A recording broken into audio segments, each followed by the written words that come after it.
Good evening, everyone. Thank you so much for joining us. For those of you who don't know, my name is Tawana Rivers. I am the CEO of the 10K Project, and we are here this week for another Bet on Black pitch. This is the night where we highlight and love on a Black founder who's doing amazing things, and they're raising capital to continue being able to do amazing things. And so this evening we have with us Shabazz Stewart from Oonee. Did I say that right, Shabazz? Did it exactly right. Yes, from Oonee. And I am so excited about this project. I am a New Yorker. This project is a New York project for now. That's where it started. Shabazz is going to tell us all about it, but I love everything about this project and what it means for the community. And so I am going to get started by going to the campaign page the way we always do. So let me share my screen. This campaign is actually on Republic. We come to Republic from time to time, but I'm still going to spend a few minutes going through the campaign page. To date, the campaign has raised $84,800. Congratulations. That is 13% raised of the campaign max. That's from 139 investors. There are 59 days left to invest. So while that sounds like a lot of time, you guys always know my theory and my philosophy around these deadlines is that at any point in time, the founder can have every penny they need infused into the campaign. One of you may be willing to give Shabazz the rest of the money that he needs. And so for those who are interested in this campaign at the end of the presentation, I always tell you to act quickly, because you never know when a campaign is going to be closed. And many of us have had that happen to us over the course of the last 4 years. I always also tell you guys, look through the entire campaign page, because there's a lot of great information out here that the founders put out so that you can understand what it is the company stands for, what the business model is, and all of the information surrounding the financials, et cetera, et cetera. So this is part of doing your due diligence, okay? The minimum investment on this particular campaign is $150. You can always do much more than that, but $150 is the minimum. The deadline, again, is April 27th. This is a safe note. And so this, the safe note is the simple agreement for future equity. The documents are all here. Again, these are all your due diligence documents. This is your Form C, everything that you need to vet this opportunity is right here, okay? And there's a lot of great information on the page. Again, Shabazz will go through all of this, but I wanted you guys to see where to find the campaign link. We're going to be putting it in the chat throughout the evening. So Shabazz, you don't have to worry about that. We will also put it in the Facebook live stream. So guys, go to the link after the presentation, look around, do your due diligence, and obviously consider adding this to your portfolio. All right. With that said, I am going to stop sharing and I'm going to turn it over to you, sir. Welcome to the 10K Project. Thank you so much for allowing us the opportunity to get an early seat at your table. Thank you so much for your time and energy, and thank you to everyone who's joining us from around the country. So the first thing we do is just say a few words about who I am and why we're doing the work, and just a little bit of table setting. I'm Shabazz Stewart. I'm the founder and CEO of Oonee. We are a New York-based, but specifically a Brooklyn-based startup, about 5 or 6 years old at this point. I say 5 or 6 because you never really know when a startup first starts. We were incorporated in mid 2017. I didn't quit my job until 2017, but we didn't get a product in operation until 2018, late 2018, and didn't start revenue until around 2019. And so it's been, we say about 5 years old. We've raised about $3 million to date. This is actually our second Republic campaign. We maxed out about 2021, did 1.1 million. My co-founder is not with us. He is a Guatemalan, so we are Black and Brown owned. We have a team of about 3, including myself and Man, my co-founder. But then we also have a broader team of contractors and sort of consultants that form our sort of working group. So I think just to set the table, I'm going to share my screen. The first thing that I'm going to do is show you guys a video that I think encapsulates, who we are, what we try to do. This is a video that's also available on our Republic page for those of you who have seen it already. So without further ado, I'm going to unmute this. Can everyone see my screen? Yes, sir. All right. Well, what do we have here? This is an Oonee pod in the middle of Hudson Square. I'm actually standing at the corner of Hudson. It says it's paused. Can you see my screen still? Am I? No, we saw it and we heard it and it was moving. Oh, okay. I don't know why it says paused. And now it's giving me the. There. Okay, so we're gonna start again. Is an Oonee pod in the middle of Hudson Square. I'm actually standing at the corner of Hudson Street and Canal Street in Lower Manhattan. This is an Oonee pod. It's a free, secure bike parking facility. How do you get in? Well, let me just pick up the app, find the pod. If I were still there, it would have popped up automatically, and go to click open door. And voila, the door opens for me without any attendant. And keep in mind, I was verified through their online system. I uploaded my driver's license and other information so that they know who I am. Yes, we hear it, but it doesn't seem to be progressing through the video. Automatic doors. First thing you notice in here is how high quality all the materials are. These things are just built so beautifully. There are two different kind of racks, 10 parking spaces on each side. These are Street and Canal Street in Lower Manhattan. This is an Oonee pod. It's a free, secure bike parking facility. How do you get in? Well, let me just pick up the app, find the pod. If I were still there, it would have popped up automatically, and go to click open door. And voila, the door opens for me without any attendant. And keep in mind, I was verified through their online system. Okay, driver's license, all information so that they know who I am and got verified to come in here. I love the automatic doors. First thing you notice in here is how high quality all right, we're gonna force quit on Safari. I'm gonna try one more time with the video. Listen, we good. It's also on Republic, guys. So let me try one more time. I love that even though we couldn't see it, you can tell it's very simple to get in because his instructions were really simple. And he took a very short time to explain it. Well. Okay, so we're going to try one more time. See, it showed up for me as pause, which is why I wanted to know if it was still showing for you. So let me just try my screen one more time. Share. Okay, I'm not going to maximize. I think I maximized it, and that's where the trouble started. So I'm going to just do the regular video, and I'm going to pray. Okay, so let's start again. Can you see my screen? I see your screen. Okay, I'm going to start again. I'm not going to maximize it. Okay. Well, what do we have here? It's moving. That's good. This is an Oonee pod in the middle of Hudson Square. I'm actually standing at the corner of Hudson Street and Canal Street in Lower Manhattan. This is an Oonee pod.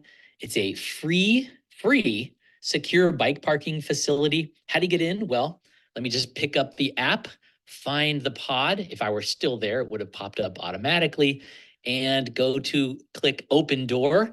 And voila, the door opens for me without any attendant. And keep in mind, I was verified through their online system. I uploaded my driver's license and other information so that they know who I am and got verified to come in here. I love the automatic doors. First thing you notice in here is how high quality all the materials are. These things are just built so beautifully. There are two different kind of racks, 10 parking spaces on each side. These are the lift assisted racks. They're very cool. You can see there, that's a delivery rider whose bike is probably 50, 55 pounds at least. You stick it on that arm and the arm just goes up with hydraulics. The system is very secure. I'll get more into the details of that in a blog post, but essentially they know who's in each one of these. They provide locks on the wall there. And as you can see, people will add their own locks. I talked to the founder, Shabazz Stewart, actually had an interview with him right standing inside this pod a couple days ago when I was in Manhattan. He doesn't claim it to be theft proof, says they've only lost 2 bikes over the last 5 years across like 13 facilities they run. Anyway, this thing is beautiful. What I love about it is Oonee is a private company, right? So they're not a nonprofit. They're not a government agency. They're raising money from venture capitalists and shareholders and all kinds of investors to deploy these in massive networks in cities. Right now, they've got them in New York and New Jersey. They've got a thing called the Mini, which is much smaller, 8 to 10 bikes. It's for curbside bike parking. Check this out. When it's time to go, you just wave your hand and there goes that automatic door. I absolutely love this thing. I already miss it. I would love to see one of these come to Portland. Goodbye, Oonee. Zapier's easy automation can send every marketing lead directly into your sales team's pipeline. We work with over 5,000 apps, so you can still use the tools that keep your business growing. Automation gives you the flexibility to scale your workflows when your big goals get bigger. Okay, wrong. That's not the right business. Okay, so I'm going to jump into our deck. Thank you all for bearing with the fireworks there, but I thought it would be helpful for you to see what exactly the product is, and there's some visuals in the deck as well. So bear with me one more time. Can everyone see my screen? Yes, sir. Awesome. And so my name is Shabazz Stewart. I'm the founder and CEO of Oonee. My journey started really in 2015 when I had my 3rd bike stolen over a period of 5 years. And I, have a background in policy. At the time, I was working in economic development for the city's 3rd largest business improvement district. And I started to think to myself, as we start to take micromobility really seriously, and you see cities spending collectively billions of dollars on cycling infrastructure, namely redoing streetscapes to support, make them safer for bikes. The 2 biggest barriers to micromobility adoption are parking and charging. Literally, and we'll get into this very shortly, this is the reason why people choose not to bike. And so I sort of think to myself, look, can I use some of the operational know-how and later can I get together folks who understand design and technology to not just solve this problem at one location, but to really solve this problem for every community in New York and every community across the globe. And so let's just talk a bit about why parking and charging are so important. 50% of all active riders in cities like New York, but also communities like Des Moines, Iowa, or Tacoma, Washington, experience cycling theft. Here in New York, 1 out of every 4 households citywide, so all households, has lost at least 1 bike to theft. It is the biggest, most ignored problem in transportation today. No problem affects more people, but is talked about so little as bike theft. When you think about this, as bicycles get more and more expensive, as people start to buy e-bikes, as people start to rely on their bikes as a means of income, folks who are delivery workers, etc. This is not something that is a nice to have for folks. It's a must have, meaning that if you lose your bike, it threatens not just something it threatens your livelihood in many cases.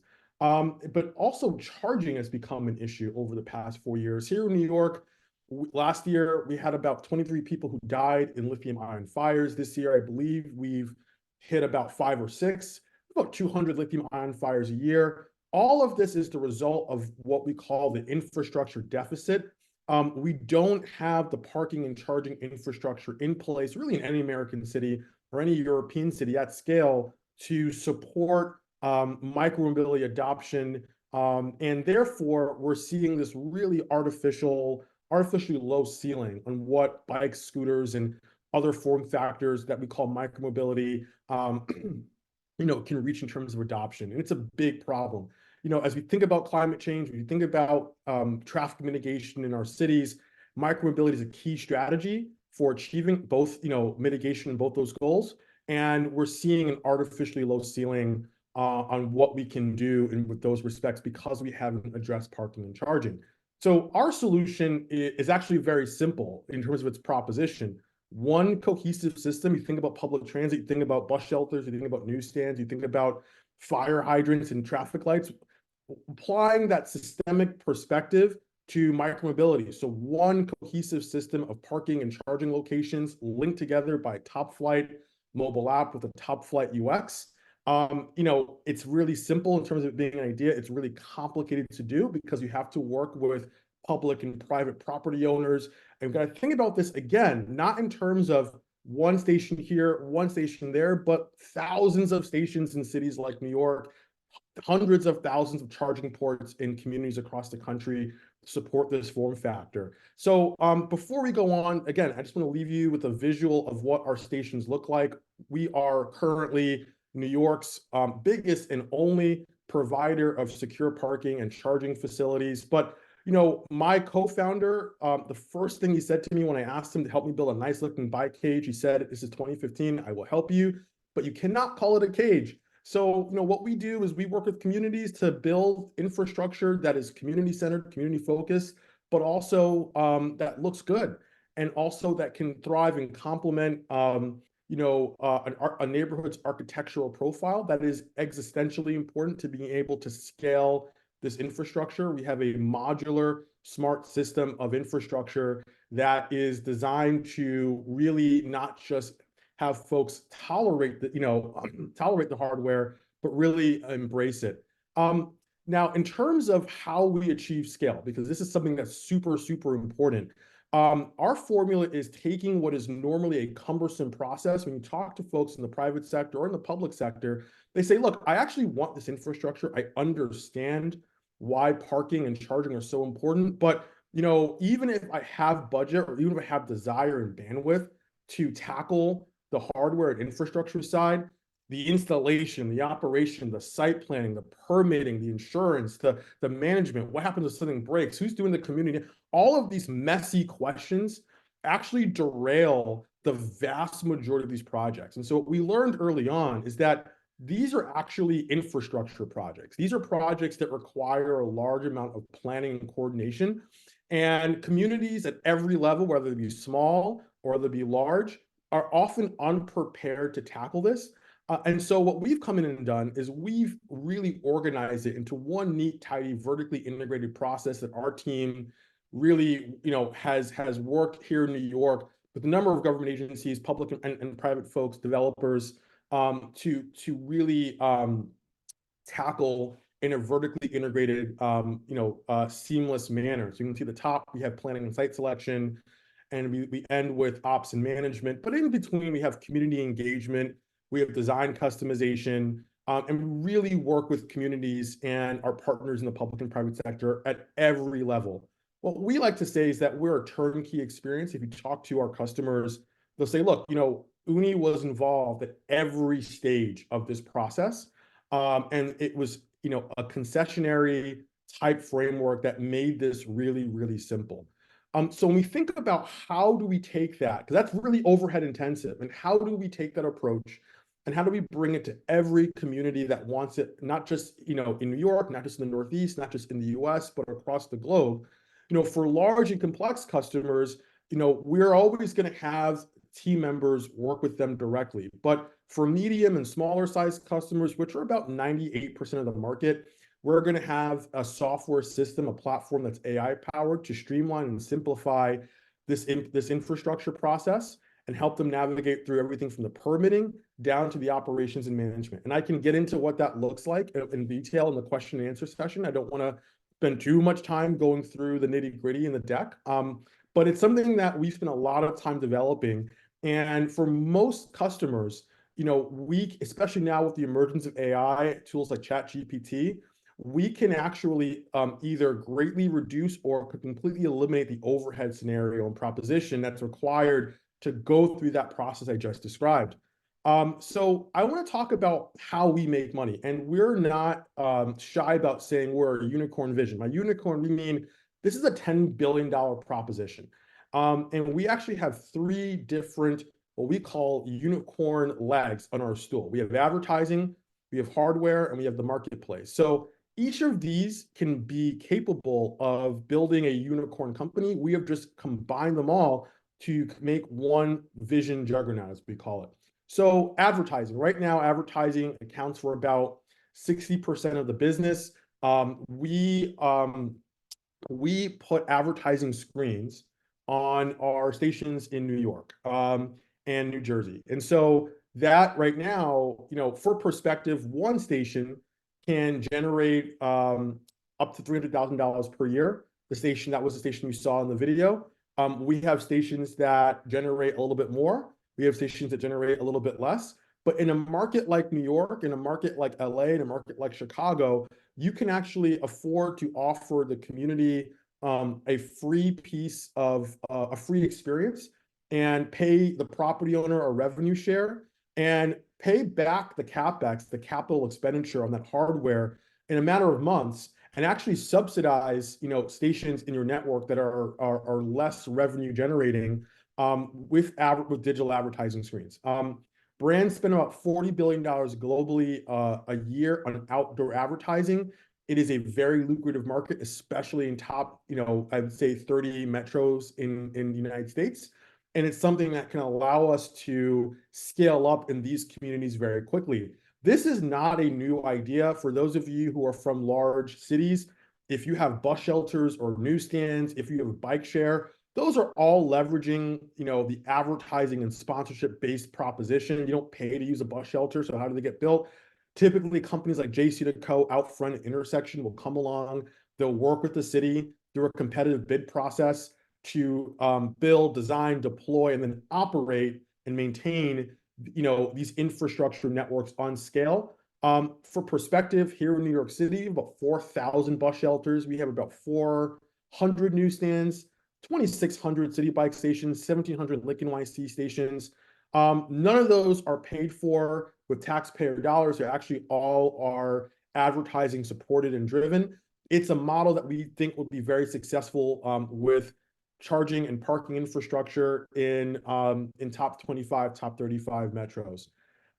Most customers are going to pay for the infrastructure experience directly. And so we actually generate the rest of our income at the moment, the rest of our revenue, with direct hardware bundles. And so what we do is we work with a customer. We don't actually sell hardware, we lease it.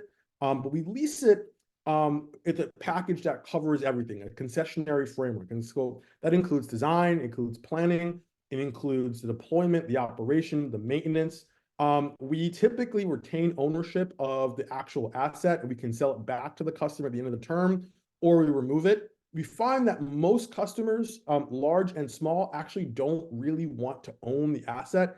They just want access to the asset. They want the asset to work, and they don't want to spend their time and energy maintaining the asset. If you think about a small DOT or a small city government, you don't really have the core competency in place to hire, to run this kind of system, nor do you really want to hire 25 people to run the system. It's much easier to bring in a contractor and leverage their core competency and their experience to run the system. So we project, probably about 90+% of customers are going to pay for this experience, directly via what we call hardware as a service, which is a hardware bundle. It's not as lucrative as advertising. Advertising can generate, in terms of unit economics, up to 10x per station. This is about 5x per station, but that is really, really, really good. And it's something we've seen a lot of appetite for on the market. And finally, our X factor is what we call marketplace. It's taking, the user base, which is growing exponentially, I'll get into that in a second, and offering them products, essentials, goods, and services that really streamline and augment and amplify their experience. And so in layman's terms, if you are using our app to get into our facilities, to get out of our facilities, what other experiences and goods and services can we offer you as part of that experience? With our facilities serving as part of a broader fulfillment framework that are going to add value to you. And of course, how can we leverage that value to generate ROI and revenue for the business? And so you can see here, when we think about key segments, key opportunity segments, obviously you have parking and charging as the baseline engagement driver, but then thinking about insurance, repairs, and other essentials.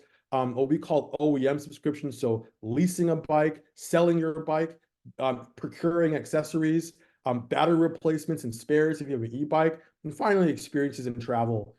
If you are looking for, say, joining your bike club, going on a race, looking for a fitness opportunity, traveling to another community where you want to figure out what's going on, going to a spin class, all of those things can be offered to our user base, on the mobile experience in terms of what we call marketplace. And again, when you think about this being a global scale scenario, how we are deploying, hundreds of thousands of facilities across the globe, that's our goal. You're going to have a user base that's not measured in the thousands, but it's measured in the tens of millions, if not in the hundreds of millions. And so there's a large group of people there that can be marketed to and can are in a position to receive value from their experience. Excuse me, recovering from a cold. I apologize. So just in terms of traction, we are the first secure bike parking and charging system in the New York City, New Jersey region. We are actually the first municipal bike parking and charging system in the history of the country. We have a contract with the city of Jersey City for 30 stations.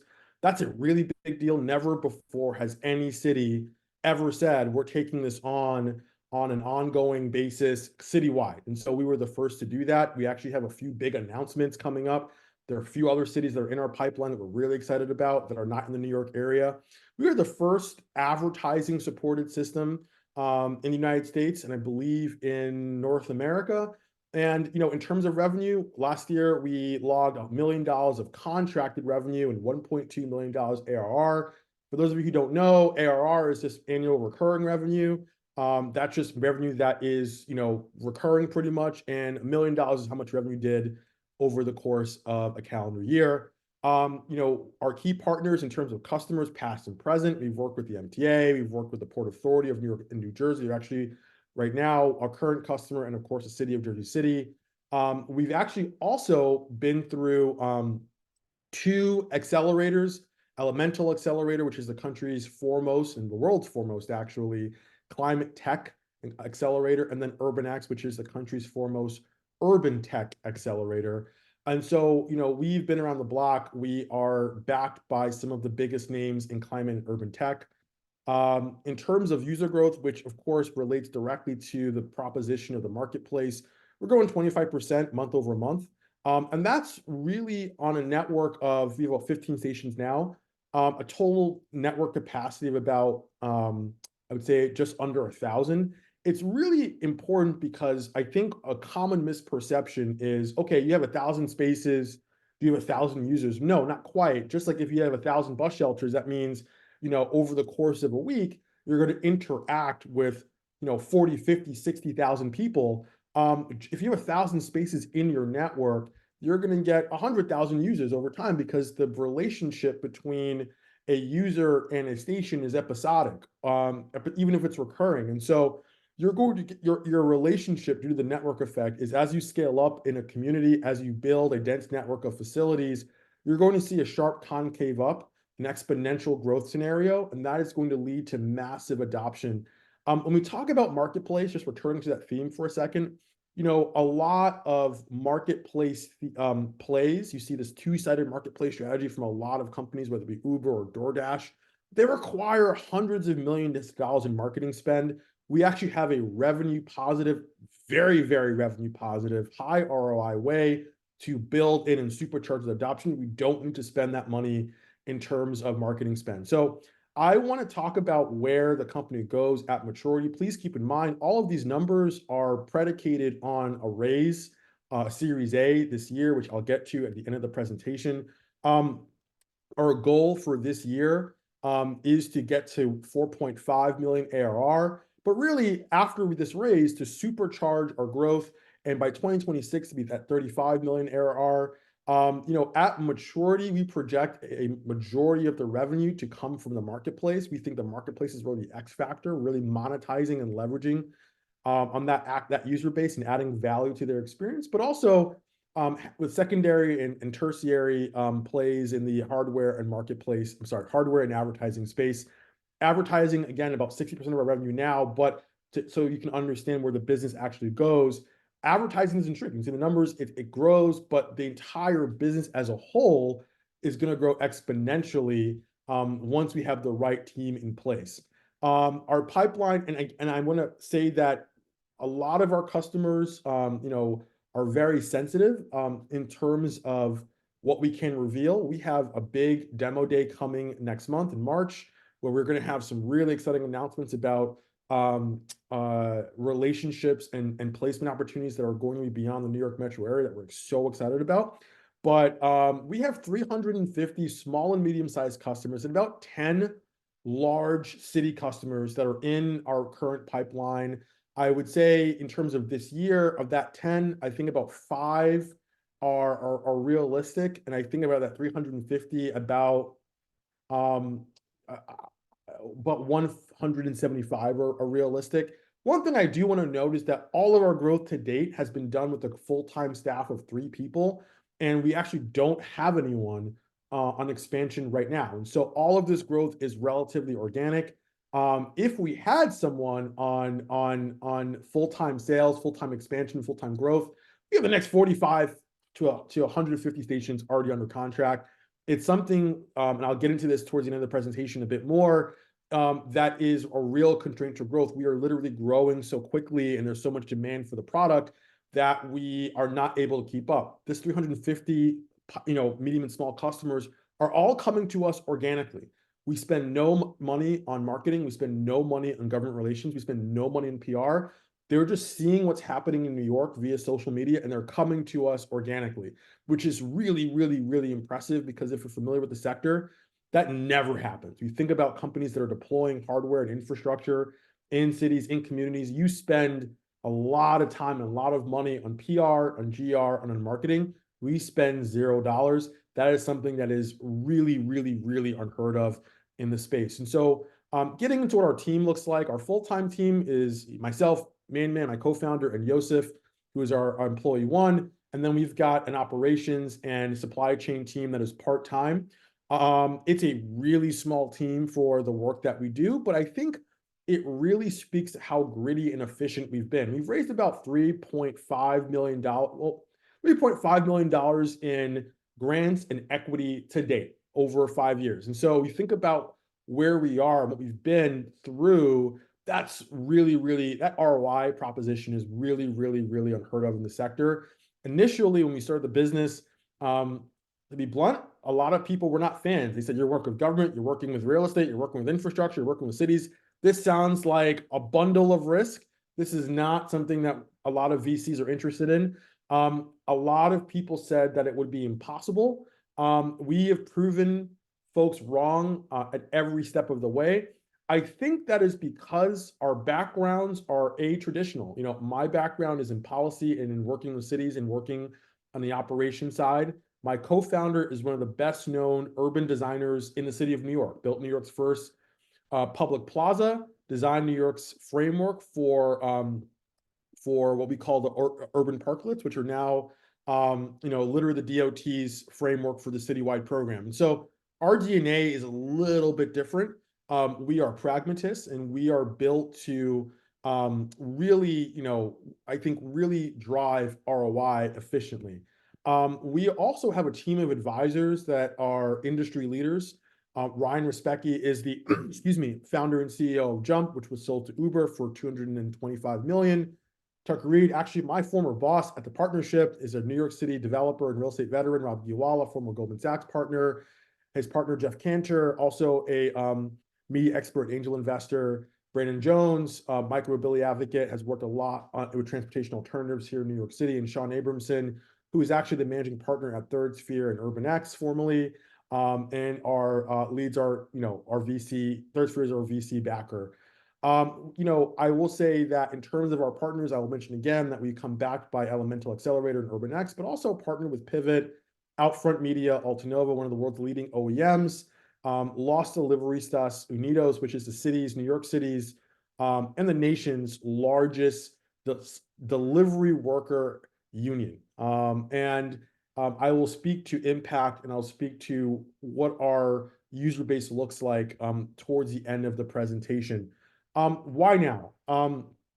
the micromobility market is growing prodigiously. It's going to change the way that cities operate. And you look at the numbers, McKinsey estimates that the market size right now in 2023, so a little dated, this was a December report, was 180 billion globally. But by 2030, it'll be 440 billion. So that's more than doubling in size. We think about the adjacent markets, 33 billion for out-of-home advertising, 100 billion for street furniture, hardware services. And we think about that marketplace play, which touches a number of markets, $300 billion. This is a massive, massive, massive market that is really reshaping how we perceive urban development. One thing to note is just how quickly this has changed. When I started pitching Oonee as an idea, people would say to me in 2016, I like you, Shabazz, but I don't believe that people are riding bicycles for transportation. Or I like you, Shabazz, but this is a fad. Cycling is a fad. It's not going to have any staying power. It's just going to fade away.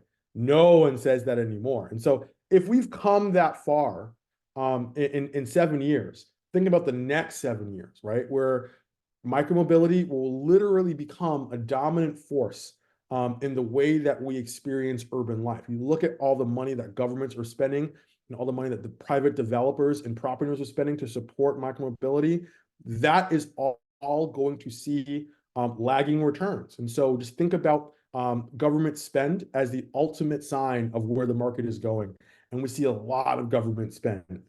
Talking about the landscape, who our competitors are, Oonee is first to market, but I will say that, we get asked this a lot. What about bike share? What about City Bike in New York? What about scooter share? How are you working with them?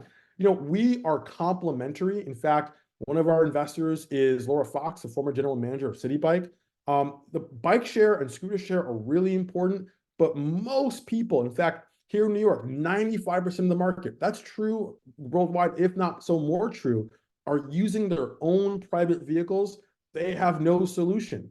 On the other side, you've got OEM individualized strategies. What does that look like? It looks like a city buying a bike locker and operating it independently, but it lacks the network cohesion and network interoperability that you often see with bike share and shared micromobility. So Oonee is at the center of this. We are at the nexus of bike share and traditional hardware solutions where an OEM, which stands for original equipment manufacturer, sells a bike locker to a city and walks away. That city operates with a lock and key independently.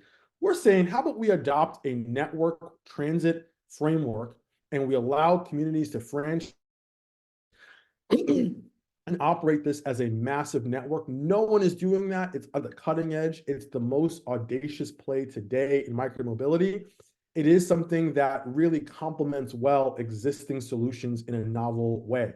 And so we are raising about $600,000 or so on Republic, but it is part of our larger Series A. We're hoping to get to $6 million. A lot of that money will be spent on growing the talent and team. We are understaffed as it is right now, but you think about what we have to do to get to the vision. We have to invest in software development. We have to invest in hardware development. So between the two of those, we're looking at about $4 million of spend. Business development, again, we spend no money today on PR or GR, public relations, government relations, respectively. So no money on marketing. That has to change in order to grow. And thinking about working capital. So when we get a new opportunity, having the money in the bank to be able to pursue that opportunity, whether it's a new contract that requires capital to finance, whether it's a new customer that says, I'm going to pay you, but I want the product, I want you to deliver the product, right? Having that working capital on hand to be able to fulfill contracts. So for perspective right now, we have a $500,000 contract. It's not public yet. It's with a large transit agency, has not been announced.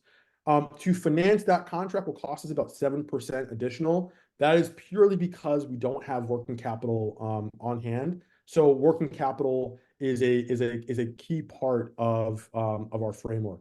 So thank you so much for your time. I will just return to a theme that I think precipitates this presentation, and it is about unleashing micromobility, right? Micromobility has the potential not just to change, how we get around, but I'm going to talk about climate for a second. Think about climate, like transportation is the largest source of greenhouse gas emissions in cities today, about 35%. And cars and trucks are the largest source of emissions in that category. And so most people who ride in cars, you think about your typical trip in a car, most car trips in cities are under 5 miles. A plurality are under 3 miles. And so they're actually prime candidates for conversion to micromobility. Now, why would you care about that? It's not just about greenhouse gas emissions. It's also about traffic mitigation. If you're driving down the street, you're stuck in traffic, and you've realized that most of them people are actually only going to the grocery store. They're only going a mile or two. If you got those people off the streets, you'd be able to get where you're going, assuming you're going 5 miles or more, faster and more expeditiously. I want to talk about, it's Black History Month, and I think this is really important. It's a common misperception. Hey, oh my God, you're building secure bike parking, you're building charging. That's for white people, that's for gentrifiers. That's not true. 65% of our user base is non-white. About 30% is below AMI, which in New York means, below area median income. So that means that they're making under $50,000 a year. So our typical user is working class. 25% of our users are working cyclists, which means they work for companies like Uber Eats and DoorDash and Grubhub. Or they're relying on micromobility to get to work. And so when you think about this opportunity and all the impact verticals, let us not forget that we are not only building infrastructure that is going to mitigate climate change, that is going to decongest our cities. We're also building infrastructure that is going to allow people to live the kinds of lives they want to live, to be economically mobile, to be happier and to be healthier, regardless of race, color, class, or creed, but also people who are predominantly non-white. And so I say this because I come up against this misperception all the time. People say, oh my God, that's for yuppies. No. We are building infrastructure for everybody. And the truth is today, everybody who rides micromobility, it looks like people who look like me. And so I'll leave you with that. I'm so excited for your questions. Thank you so much for listening. And I'm excited to continue the conversation. Wonderful. Well done, sir. Very wonderful presentation. Thank you so very much. We've got some questions already in the Q&A. Now's the time for the rest of you to put yours in the Q&A. If you're watching us via Facebook, please put your questions, comments in the comment section, and we will read those as well. I'm going to start us off. And you talked in the gentleman who was doing the review in the video that you showed us in the beginning. He mentioned that, the safety features that exist. And then there was a point where he mentioned that you had only lost 2 bikes to date. Let's talk a little bit about that. Because when I look at this, I think very secure. But what if something does happen? How do you first of all mitigate the loss of a person's item, but then also what's the process if it does occur? Right. So he mentioned in the video that we actually don't claim it to be theft proof because nothing is theft proof. We are not building Fort Knox. It's a really important distinction to make. I'm a boring person. I come from a policy background. I was a poli-sci major. I don't believe in sensationalism. And if you look at my presentation, I'm not a hype person. I like to be very grounded with people. And so the truth is, we can reduce your likelihood of vandalism and theft and affecting accidental damage, weathering by 99%. We've had 100,000 use cases over the past 2.5 years. We've lost 2 bikes. Those bikes, except for one, well, now we've lost 3, but one wasn't locked. Both 2 weren't locked properly. Only one time did someone come in and actually physically clip someone's lock. In those cases, we actually provide insurance to the bikes stuck inside. And so what we do is we get in contact with the user. Usually we're actually the ones to reach out. We have it on camera and we say, look, let's file a police report. Let's see what happened. Let's figure out how this happened. Let's see if there's a security breach that occurred that we can mitigate the possibility of in the future. And I'll give you an example of what that looks like. And then let's let's figure out how we can get you riding again. And normally that looks like us covering the depreciated value of the asset. So not the purchase price, but the actual today value of the asset, which is usually about 50%. And so an example of this would be in the year 2020. In April, I believe, we had a person who signed up for our system. And you'll notice that in the video, he mentioned that you have to be verified now. That's because we had someone in April 2020 who signed up, and they signed up for one purpose, to steal bikes. And so we actually flagged them because we thought it was a weird ID. We actually made them show some more identity. And they the next day we had them on tape coming in. And we're like, that's not a 40-year-old Jamaican guy. That's a white guy. He was coming in and we had him on camera. He came in with one purpose, steal a bike. And Bahaj came in right after him. This is the guy who had his bike stolen like 5 minutes later. He walks in, we have him on camera. He's like, where is my bike? And he calls us and we're like, how much was your bike? He was like, it was $2,700. We were like, oh crap. And so we did a couple things. We actually got Bahaj $2,500. So it wasn't the full price, but it was very close to the purchase price. His bike was actually about 2 months old. So it was very unfortunate for all involved, except for the bike thief.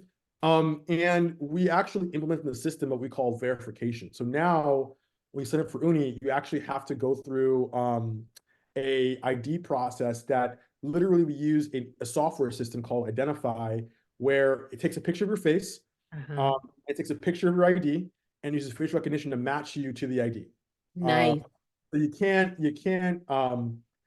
fool the system, because literally it's like, are you the person?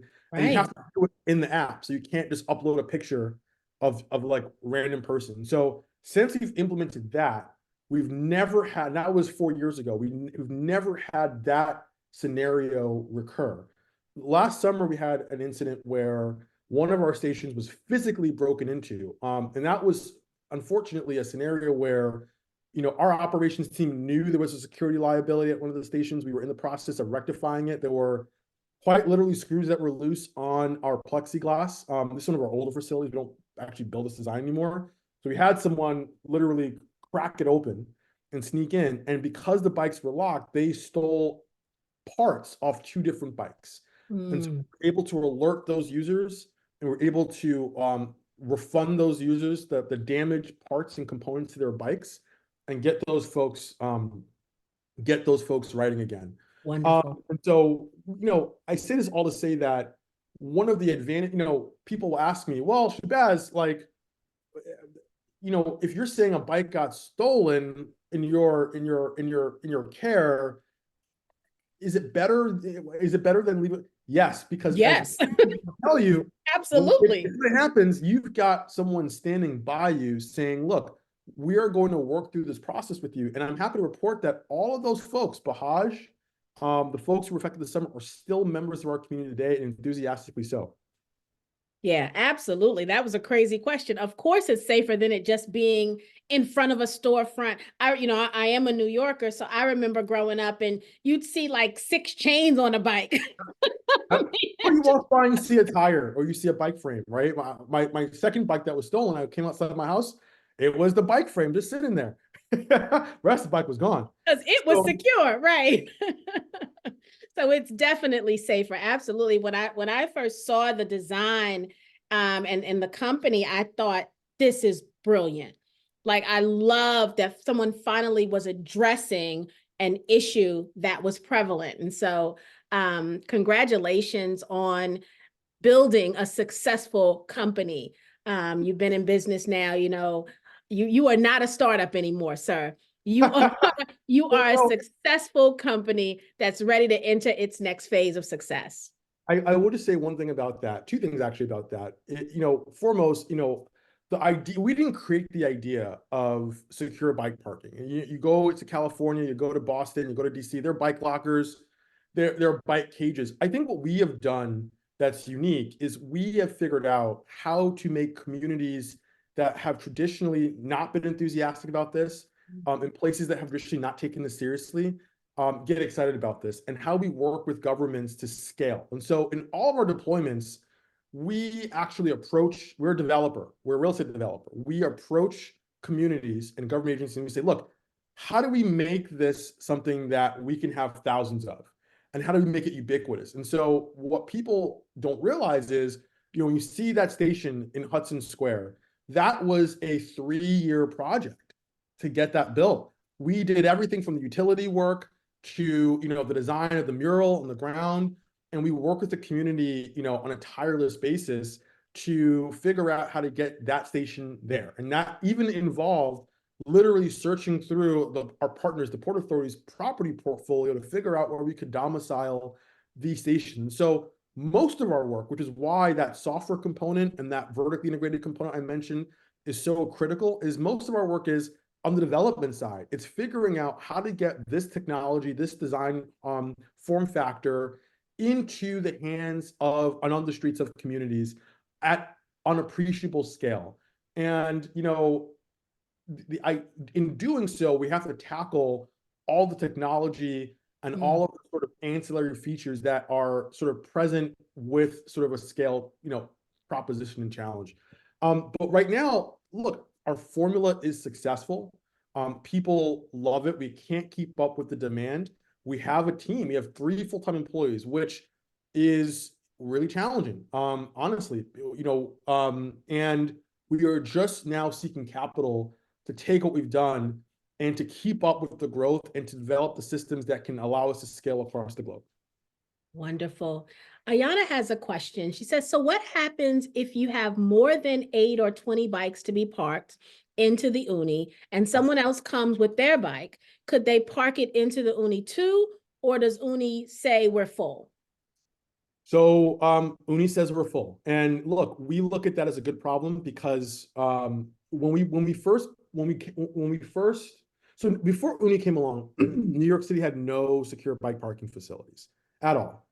We were the first in the region to do this, definitely the first to do it at any sort of scale. And so when we started pitching the idea, it was really hard at first in New York City. People would say, oh, what if people sleep in them? What if they graffiti all over them? What if they, you could imagine what people would say. But one of the questions was, and people would say this to me, oh, Shabazz, no one's going to use this, right? No one wants it. I had a lot of people, some of them were from some pretty surprising places, be like, really, Shabazz? Like, that's your idea? No one's going to use this.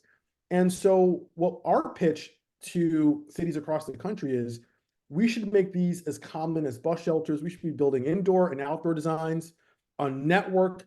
New York City has 472 subway stations. We should have thousands of these facilities so they match that kind of scale proposition. So even though it is a negative user experience when they come in and see that it's full of capacity, it actually is a validating data point from us from a customer standpoint, because we say, look, we need to have additional capacity. There's not enough room. We need to scale up. The number one challenge that we have right now in terms of the business is we don't have anyone on development. We don't have anyone in expansion. We don't have that staff. And so we don't, we need to procure property faster. And as I mentioned to you, that funnel exists, and we have to go through that process in an expedited fashion. And at the top of that process is initial advocacy, explaining to often reluctant, partners in government and real estate. Even if that agency comes to you, you'll quickly find that you have your champion, but then you need to go to their bosses and explain why you're going to allocate resources and property to this particular project. And they can be skeptical. Are you really going to use this? And so sometimes, and we had one partner, I want to see who they are, but we said we need to build 40, 50, 60 spaces. And they were like, are you sure? We're going to build 20. So we got 20. And the 20 were full in 2 weeks. And they were like, whoa, you guys were right. We're like, see, and so now we're in the process of working with them to build this bigger network at more of their facilities. But we had to prove that we could not only operate this in a cogent and sort of consistent fashion, but also that the demand profile would be cogent and consistent as well. I will say that on the app side, we are building in the capacity using our cameras to project in real time what the actual fullness level is. And so we'll be able to share that data with our users. And, but the reality is that we need to get to a point where there's more than enough capacity in the system, not just enough capacity in order to address that issue. Very good. Yeah, it would be really nice if it, especially as you grow more, right? And you start to have more shelters in closer proximity of each other, to be able to say, this one's full, but the one, 3 blocks down still has 4 spots open, and then I That's can right. just ride down there. And that's why what Jersey City has done is so historic and so exciting. So for those of you who don't know, Jersey City, we actually did a press conference last month with Mayor Fulop. We work with the city. We literally came into the city in 2019. It was a rainy day. We walked in as carpetbaggers. We're from Brooklyn. We walked in Jersey City Hall. We were like, we want to talk about secure bike park. And they were like, okay. And it was just me and it was Yosef. And, we took that sort of initial meeting, we turned it into the nation's first secure bike parking and charging system in a municipality. And that's 30 stations, that we're building in partnership with the city, over 21 square miles. That's historic. And so we'll actually be able to have that density profile where if one is full, you go 3 blocks away, there's another one to use. It's the first time a city has ever said in American history, we need to tackle this as a municipal system. We need to have a citywide framework for how we're thinking about this. That is a major, major, major milestone. And I can share with you that we have other cities.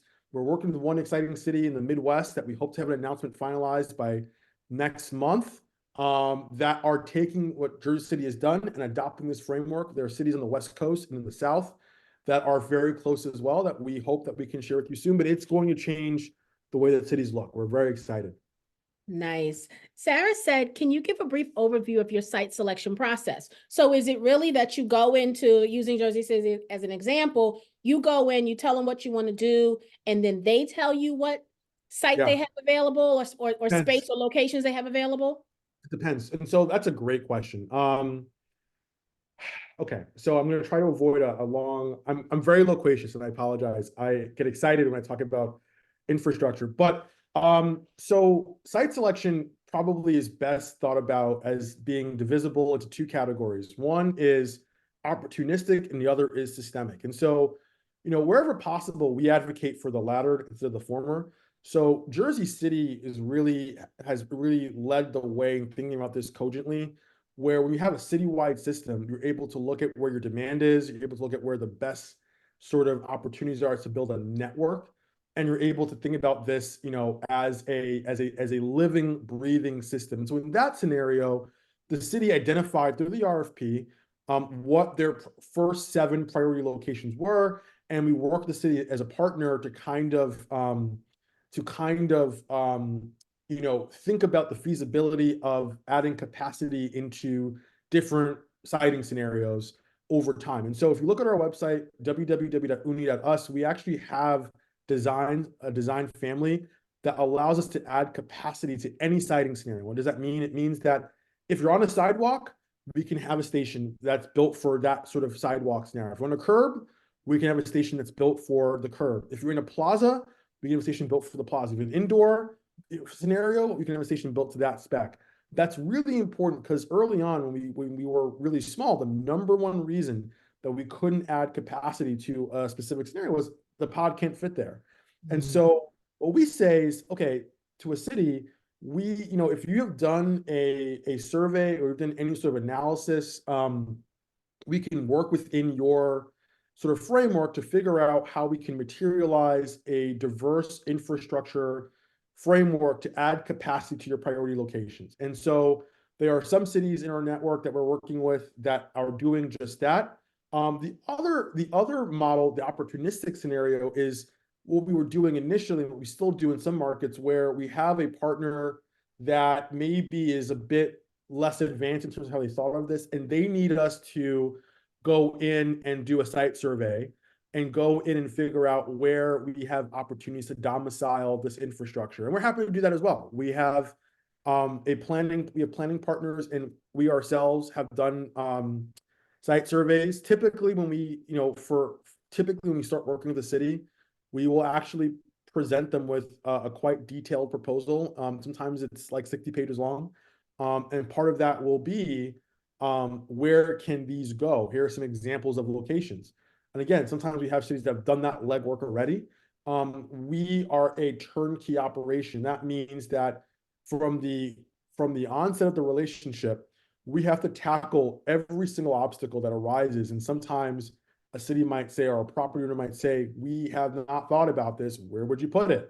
And we have to literally tour the property with them and say, okay, where will it be used? Where can it fit? Realistically, where can it look good? You know, in the case of advertising media, where can it generate money? And so if you're obviously leveraging advertising and sponsorship, you can't put it in the corner. It's got to be somewhere fairly prominent that's going to be feasible. We take all of those considerations into account and develop a workable plan, you know, that's personalized for each community, each customer, and then we work on implementation. Nice. Very thorough answer. Thank you for that. Sarah also wants to know, do customers have access to user data? For example, if I have a site on my property, can I track which employees have accessed the pod at any given time?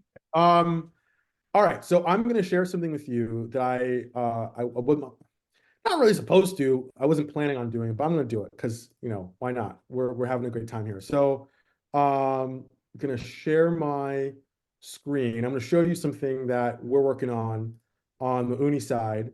And look, I will say this is why we're raising money. You know, let's get to all this. So I'm going to talk about what we're building. And I'm going to say that all of this requires us to have money. You know, when you got to realize, I'm sure you realize it, but I just saying it colloquially, we got to realize that $3 million is not a lot of money. And what we do is we build, you know, deploy, plan, we operate what is essentially public transportation, and we want to empower communities to build their own franchises. We call them franchises. It really means to eliminate that overhead and to build it and deploy it themselves. That requires as I mentioned, an AI-powered platform. We call it Oonee IQ. I want to give you a preview of what that looks like and how seriously we take it. So I'm going to go into our deck, and I'm going to kind of give you guys a preview of what we're announcing in our demo day. Okay, so can everyone share my screen? Can everyone see my screen? Yes. Awesome. So in order for this to work, we need to have a robust platform, really targeted towards our smaller and medium-sized customers. It also really is a management tool for our larger customers that allows people to see data and allows people to manage these systems in a manner that, again, eschews a heavy overhead profile. It's not efficient for us to hire a team of planners and work with every single customer. When customers email us, the number one question they have is, how much does it cost? And I see your modular infrastructure. What are the design permutations that are right for my site? And can you send someone out and figure out where it goes? We can use software and AI to answer a lot, if not all of those questions. So showing you what that looks like. It looks like a planning tool that will allow you to really upload pictures, take pictures on the platform, upload them, and then use AI. And I know AI is a buzzword, a buzz term, but if you haven't used ChatGPT 4, you know, you're missing out. There's a lot of cool stuff that's possible. You know, if you upload geotagged photos, we can use that data to help you figure out where there are sites that are possible in your city, on your sort of site plan that can house Oonee infrastructure and what the infrastructure will look like. Customizing the design, customizing the financing package, but also getting to that question, customizing, you know, when you're post deployment, your operational framework, right? And so what does that look like? It looks like a database and it looks like a management tool that allows that customer, whether it be large, medium-sized, or small, to access all of that data and to be able to handle and deal with any piece or any level of adversity they might face or any sort of challenge they might face in the due course of operations. And that's really important. So we're thinking about how we're going to franchise this. And I use that word franchise, again, quite loosely, really enable communities to have the tools that they need to build, design, and operate these systems without us being directly involved on a personnel standpoint every single moment. It really comes down to having a really cogent software platform that enables customers to do that largely on their own with minimal intervention. It's something that is part of our Series A. It's something that requires, that's why we want to spend nearly $2 million in software. We're not there yet. We've spent, I think, a lifetime, $100,000 in software. It is a drop in the bucket. For perspective, we just at our version, we're at our beta version of our app. We're not even in version 1 yet. But we hope through this raise to be able to build this kind of system. We've been thinking about this and designing it internally for about a year now. It's something we're super excited about, and it's ancillary to scale. So I know that's a loquacious answer, but the short answer is yes. Those tools are absolutely going to be available. We view them as existentially important. It's something that we're excited about, and it's going to be a core business strategy for us because we're going to lock in value cradle to grave for that user. And that's how, we think about these hardware bundles, and how we're going to drive value to that customer. It's really about not just the hardware, it's really about the entire experience and making it as seamless and as manageable as possible. Very good. Sarah also says, who are your current advertising partners? Okay, so we actually have multiple. We have, so in the advertising space, you typically, when you're a property owner, you work with what's called a rep firm. We don't have a team of people on our side that does advertising. We're not big enough for that. And so our rep firm right now today is Pivot Media. They are a smaller boutique firm. They are actually an offshoot of folks who were formerly working at Vector, one of the larger ad firms in the country. They sell our media. They go out and they sell our property. They sell the property we have available. We call the inventory to what we would traditionally call buyers, right? They sell our inventory to buyers, and they come to us with deals. They take a revenue share, and they guarantee. We call it a MAG in the industry. They guarantee each year a minimum. So for us, for full transparency, our New York City network is guaranteed at about $600,000 a year. And so even if we perform under, even if they don't sell, they still pay us that guarantee. They pay us the difference. And so we don't have. I can't say to you, oh, Coke is our partner or da-da-da is our partner. In fact, it's a much more commoditized space where, big brands actually don't sell themselves. They have buying agencies. They develop their creative. They go to an agency and say, can you buy a bunch of dots in a map? And those agencies talk to our selling agency. And that's how we actually get these so-called deals, right? And so we don't have day-to-day involvement. We have a rep firm that sells our inventory for a revenue share. And for perspective, that's typically about, it ranges, it's a blended model. It's typically about 20 to 30% on the gross on that revenue share. So so taking that into consideration, what do you ever just sell straight ads? Like, let's say the 10K project wanted to have an ad on the side of an Oonee. How would Yeah, so we are allowed to, in certain circumstances, it's our contract with our media partner.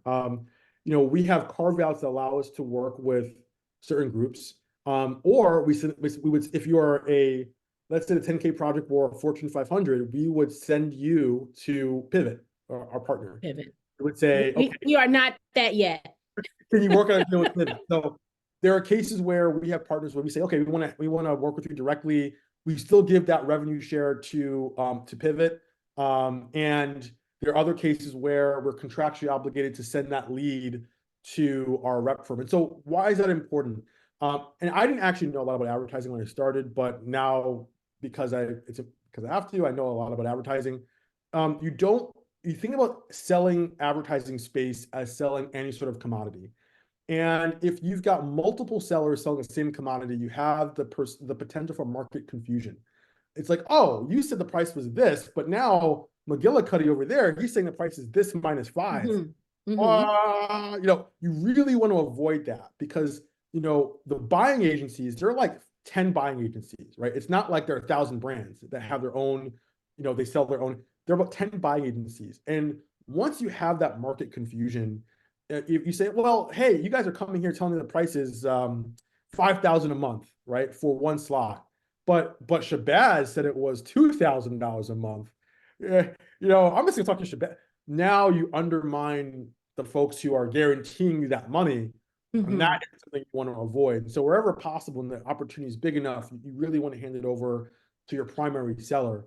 If it's a nominal opportunity, and maybe your seller doesn't want to, doesn't, hey, we're not going to spend our time for $1,000, then we would handle it directly. Okay, very good.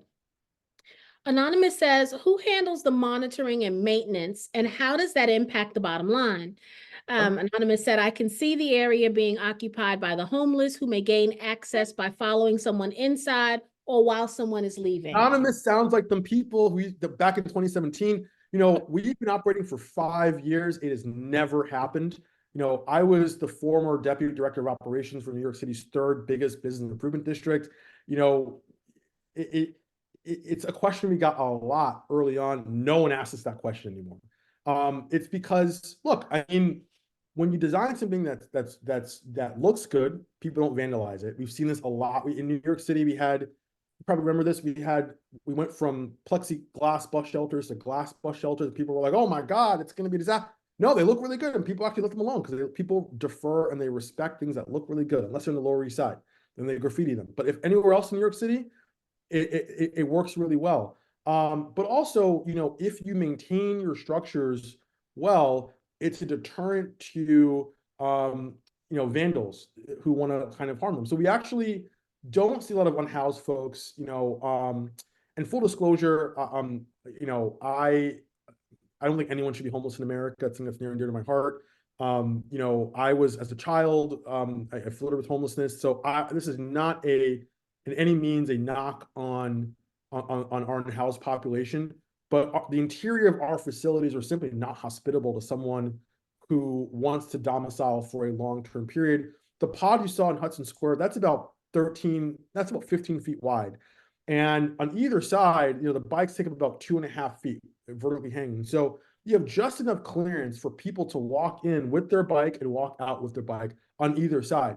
So if you're thinking about like setting up shop in there, it's not air conditioned, it's not heated, and people are walking in and out, right? You are going to look for a place where no one's going to bother you. It's just not an attractive proposition for someone to actually kind of hang out in.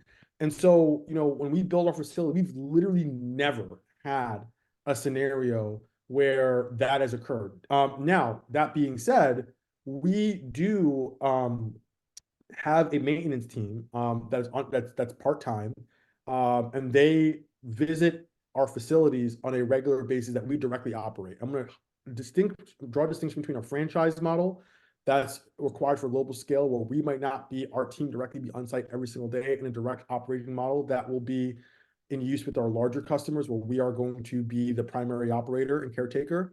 That looks like 3 times a week, you visit the facility, wipe it down, you clean it. It looks like in the winter, you're on the hook for shoveling within 6 feet. Slip and falls are not nice. We don't want to get sued. It looks like at some location in the summer, we've had to deal with, not inside the facility, but because, it impacts our, we take the user experience very seriously. We've had to deal with sometimes in some locations, everything from urine to defecation. But that is, that's why we have an ops team.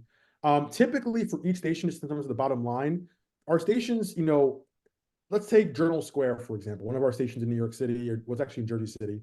That station generates about $100,000 a year in gross. Off the top, we pay the rep firm and the property owner combined about, I would say, 40%. So we're really taking home net $60,000 or so. You're spending about $10,000 in OpEx costs for that facility. So it's really actually quite marginal. It's the unit economics on the advertising fields that we have in operation right now are excellent, right? Excellent. Because if I'm paying someone, $20 an hour to go out and spend an hour cleaning 3 times a week, I'm paying for insurance, I'm paying a shovel when it snows. It doesn't really snow much in New York anymore, but my facility is making between $100,000 and $300,000 a year. it's a no-brainer. It's an absolute no-brainer. On the franchise side, what we're going to do is empower our customers to either hire teams directly to do that work for them at a cost, of course. We're going to pass it down through, or we're going to let them do it themselves. And so for a customer at a college campus, they're probably going to have those personnel on hand already. For a developer, they're probably going to have those personnel on hand already.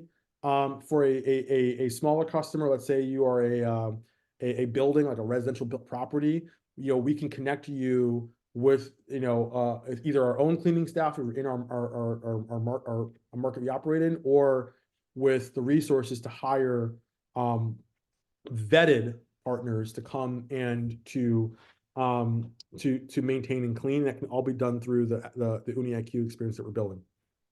Nice. Bernard says, as a true New Yorker, I love the idea. My question is, the investment we make will the investment we make be a part of all things that the company is working towards? And so, sometimes we'll see that a company will have a wonderful new arm of the organization, a great idea, but they kind of carve it out and make it a separate opportunity. Will Oonee kind of put everything under this one Oonee umbrella that investors will benefit from? Yeah, so it's a safe model that the investment vehicle is a safe, and you are receiving a note which basically guarantees you money upon exit. It's the same deal that founders get. So I'm sure your audience is familiar with this, but as a founder, I have equity. It's mostly sweat equity, right? I don't put a ton of money into the company because I'm broke. So founders are broke, right? And so I don't have $100,000 to invest, but I do own 40% of the company, and so I don't get that money. Whatever our valuation is, I don't get that money until we exit, and that looks like an IPO, it looks like an acquisition, or it looks like a liquidation event. And so, equity holders get the same exact deal. You're investing in the company as a whole. You're investing in the founding team. You're investing in, in your understanding of the business. We are not carving out any one particular segment. That being said, I do think what we do differently, is, you hear a lot of pitches. I think that's going away with the dinosaur right now, where companies are trying to get you to believe that their model can be profitable one day. Their model can be lucrative one day. We saw this with, I won't drop it. Well, I'm going to say it. Berg did this, right? For many years. We're like, one day we're going to be profitable. We just have to figure out something, right? We're going to blitz scale our way to profitability. Companies like Uber and Lyft, are still flirting with profitability even after IPO. We're not here selling that proposition. We have excellent unit economics right now. Let's say for a second that Oonee were to, cash flow issues aside, we were to say, you know what, we're just gonna be a holding company. Our stations would be revenue positive. They'd be profitable. The assets they'd be a holding company. We are, on the unit economic side, a profitable venture. Obviously, we are reinvesting that money into growth. So I think when you look at the opportunity and you look at, Oonee as a vehicle, everything that we're doing is right side up. We are not here saying invest in something and one day believe that it's going to make some money. What we're saying is this works in New York City. It works in New Jersey. We have done all of this with a staff of 3 people full-time. And for most of our history, with 2 people full-time. And we've never, and this is a story, by the way, and I'm aware to be aware of my audience. I'm obviously an African-American family. My mom was from the Caribbean. I don't have a lot of family wealth. People did not believe that we could do this. People said, initially, I like you, but this is hard even for a company like Uber to do. People would ask me, and even people who meant well, they were like, wow, Shabazz, you're really educated, you're really nice, but I don't know if I don't know if you are the right team. I don't know if you, all these subtle ways that people would say to us, I don't believe in you. And, and I thought to myself, I'm actually I went to a nice college. I went to a boarding school. We have in some ways proven the chorus wrong. And we have done it with resources that are, a minor miracle. And I will say that all of our legacy investors and our VC backers, we have one VC backer, and we have an accelerator backer, which is instant quasi VC, have all reinvested in this round. And for me, it's validation not only in the so-called grit that we've expressed, but in the underlying opportunity, right? This is something that I'm convinced, and I've worked on this since 2017. I'm convinced that if we are able to get $6 million, which for context, if those of you from New York, a company like Revel, they've raised $200 million lifetime, right? They're just a little bit older than Oonee. They've a 2014 spin, which used to be owned by Ford. They went belly up, or Ford, wrote them off. $8 million. It's $6 million is not a lot of money in the scheme of what we're trying to do. If we raise $6 million, we can change the world. And I'm not trying to be, I'm not a hype man. I'm not naturally a hype man. So I'm being earnest and honest about why I'm doing this. I think that I think that it's a great opportunity. I'll be personal for a second. As we do this raise, in order, you go through a phase where you maximize cash flow, because when you're raising money, I don't want to let go of my team, because I'm like, we have to extend runway by as much as possible. We have to focus on growth. We have several opportunities that actually require us to spend. So we're actually, you spend more than you take in because you're focused on growth. We can't say no to those opportunities, because that would, you can't ever tell a big customer no. So I don't have much of a salary right now, right? And that's been the case since December, but I believe in what we're doing. And it's difficult. My mom had a stroke as you know, I shared this with you privately in January. It's extremely difficult for me, but I believe in the opportunity. I wouldn't be doing it if I didn't believe that we were on the precipice of something really special. And so, yes, it's an investment in the vehicle of Oonee, but that vehicle, I believe, is really strong and has the potential to be something really special. Thank you for that. So what does Oonee need? Sarah says, where can she send her resume, right, for future development roles? And I guess I'm going to expand that question. And what does Oonee need? It's a team of 3 right now. What skill set are you looking for, right? Where can Sarah fit in? So, okay. And first of all, I don't want to disrespect we have a great team of part-time contributors. And so like our ops team, they don't work full-time, but they work 20 hours a week, which is quasi full-time, right? And so I'm going to get hate mail from them. I love you guys. I don't want to disrespect their contribution.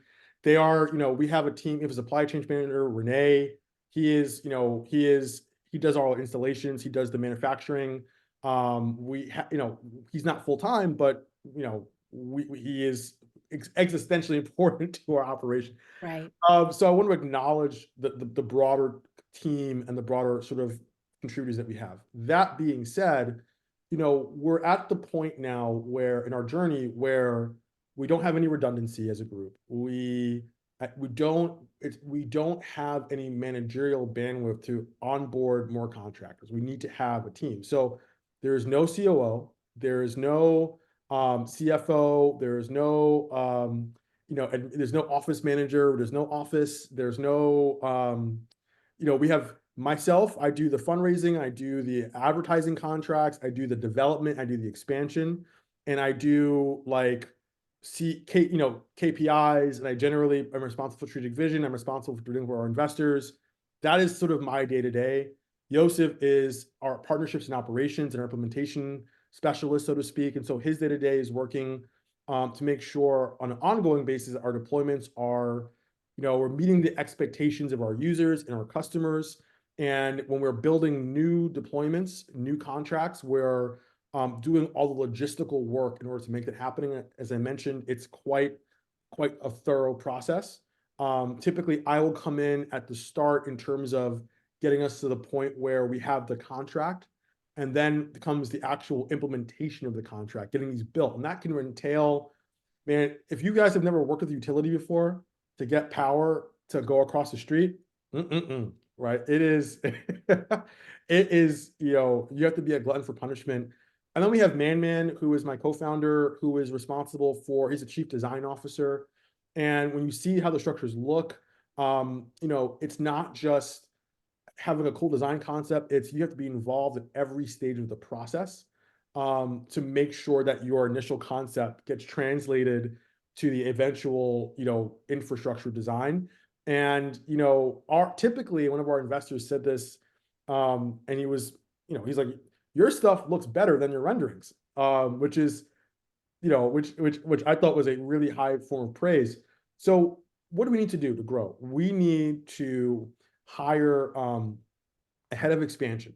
That's number one. Like we have no one right now is spending their time waking up saying, how can I get more locations? How can I grow the business? Which is, underscores, in my opinion, how impressive our growth trajectory has been, because no one's working on it. We're all kind of like doing it by committee. In fact, I will say that it's kind of embarrassing. The most common response that someone right now who emails Oonee gets is no response. We have hundreds of emails that come in through our Squarespace, but we just don't have anyone on the staff to accommodate most of them, because it just takes hours and hours and hours to have these conversations, which is why building a software platform is so important, because you want to automate and streamline that process. We need someone who's managing products.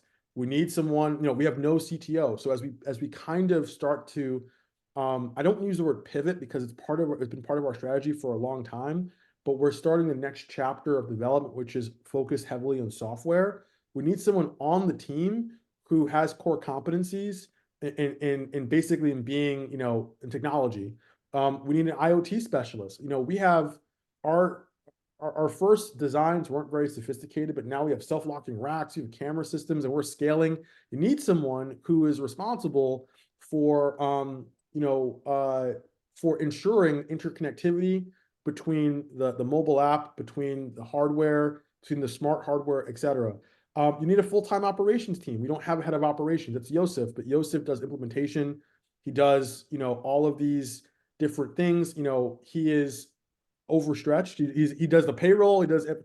So if you're going to scale, you need someone who's doing that. But also critically, we need a COO.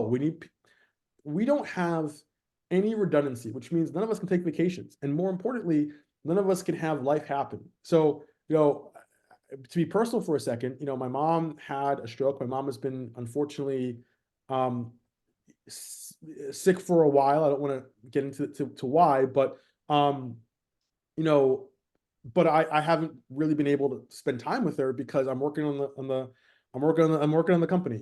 Yosef had cancer in 2021. He had lymphoma. So fortunately now he's cancer free. But and I did not force him to come to work. He chose that. He wanted to come to work.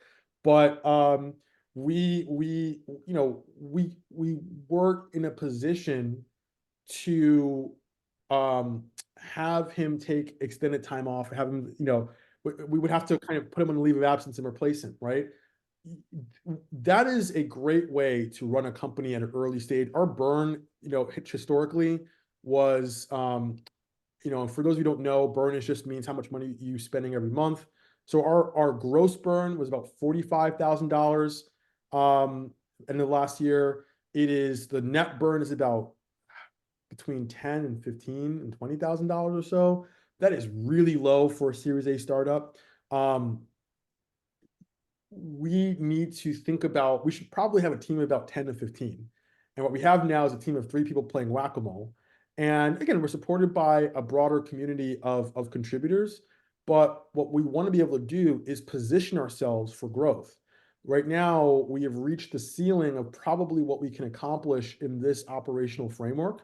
And we've got some giant opportunities coming up that, again, I think we'll be able to tackle but with part-time contributors. If you want to build a team, you need to think about adding personnel at every level, junior staff, senior staff, mid-level staff, redundancy, core competency in technology, core competency in design, core competency in operations, core competency in management. Really should have about 10 to 15 people. And that's where I think hopefully we'll be able to get to over time. Not going to get there overnight. But even at this point, having 6 people would be, a game changer for us. We don't have an office. We're in sort of a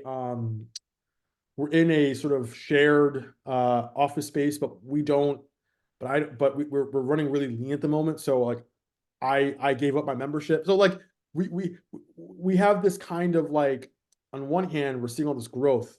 On the other hand, you think about constraints to growth. You think about, okay, wow, well, you don't really have an office. You don't have so we need to reconcile those two spaces that we're kind of at. I mean, I will say to Wada, like, I was really slow at responding to your email and signing the contract because I'm doing all this. I don't have anyone to say, okay, go sign that contract. Like I'm handling all these emails coming in.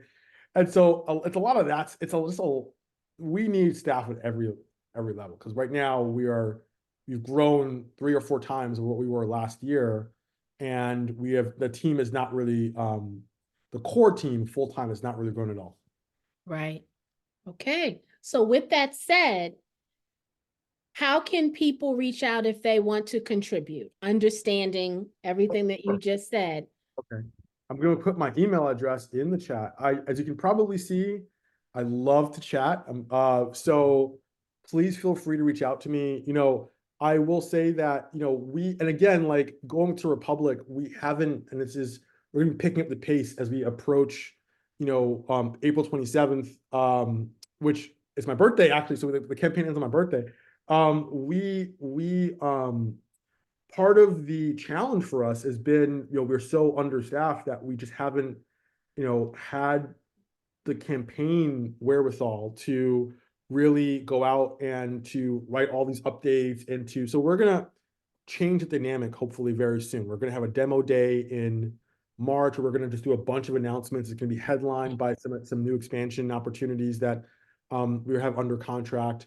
But if you want to share the opportunity with your networks, share, the interview that we're doing right now, the pitch.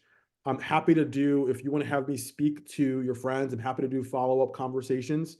We're really looking for people who believe in the opportunity, believe in us, believe that we're the right ones to do it, believe in what we've accomplished so far, and, are willing to help us supercharge Republic. I will say that, why is Republic so important to us? We're trying to raise up to $6 million. Republic, sends a strong message to folks who are institutional investors and folks who are high net worths, right? They see, oh my God, like this is validation. People are excited about this. And so, right now we're at about $85,000. The max is 618. We have some ways to go before we max out. We would like to get to at least halfway there. The money is nice, but even aside, it's really the ability to say, look, this is something that people are excited about, they believe in, it's impactful. And I think, we did our first campaign in 2021. It was a different kind of capital climate then. I miss 2021. People were investing a lot more in 2021. We maxed out in 3 months. We did 1.1 million in 3 months. And we had a lot of inbound from institutional investors. And unfortunately for us, the campaign ended in March of 2022. And in April of 2022, the capital markets collapsed. And so we were not able to really get our seed round to a place where we wanted to try to raise 3 million, we got to 1.5. So we made a decision not to grow the team, to focus on the business plan and getting to the next step. But, when we got to that, you saw that level of excitement from the community. A lot of inbound came. People were like, oh my God, I see what you're doing in Republic. I see the excitement. I want to hear more. And we're trying to generate that excitement again. We're in an interesting place. I think no one really loves you when you're in the middle stage, because you're not a cute, like you said, you said it yourself. You're not really a startup anymore. Okay, well, so first you're kind of cute. Oh my God, what a great idea. And then it's like, okay, well, you've grown. I see you've grown, but you haven't like scaled everywhere. You're in the middle. And so, it's harder to get media attention because again, people are used to you. The novelty's worn off. People will say to you, but they still haven't seen, they see the intermediate scale. They haven't seen, the full vision. And so we are trying to get people to say and affirm, yeah, this is something cool. Yeah, this is something I want. Yeah, this is something I'm excited about. And yeah, this team I believe in. And so to any extent that folks can share the gospel of what we're doing and get their networks excited, we would be eternally grateful. And look, I will say again, I think it's a great opportunity. I wouldn't be here doing this if everyone on the team is making a tremendous sacrifice because we have 3 people. Right. We wouldn't be doing that if we didn't believe day in and day out that this was an opportunity that not only can bring value to shareholders but also can bring value to society overall. And I will close, or I won't close, but I will close my response by saying that I'm of the persuasion that the great work of our generation, will be bridging the gap between bringing value to shareholders, between making money, between wealth, and between solving the great problems of society. I think we have this idea, this impression, I don't know how we got this, but this idea that we have to choose. We have to choose. We have to either choose how to do well or choose how to do good. But the whole point of capitalism is that we can use the market to solve problems and address needs. And we've kind of forgotten that. And it really upsets me, that people are like, oh, I'll make an app that I don't know, helps you organize your fridge. We have really, really big problems in society. And I honestly believe that transportation is a nexus problem. It's not it's economic mobility, climate change mitigation, how we safe streets. We have the opportunity with this venture to bring value to shareholders. That's by design, scale this success, but also really to solve some real pressing problems in our urban and suburban and rural communities. And so I think it's a great opportunity all around. Yeah.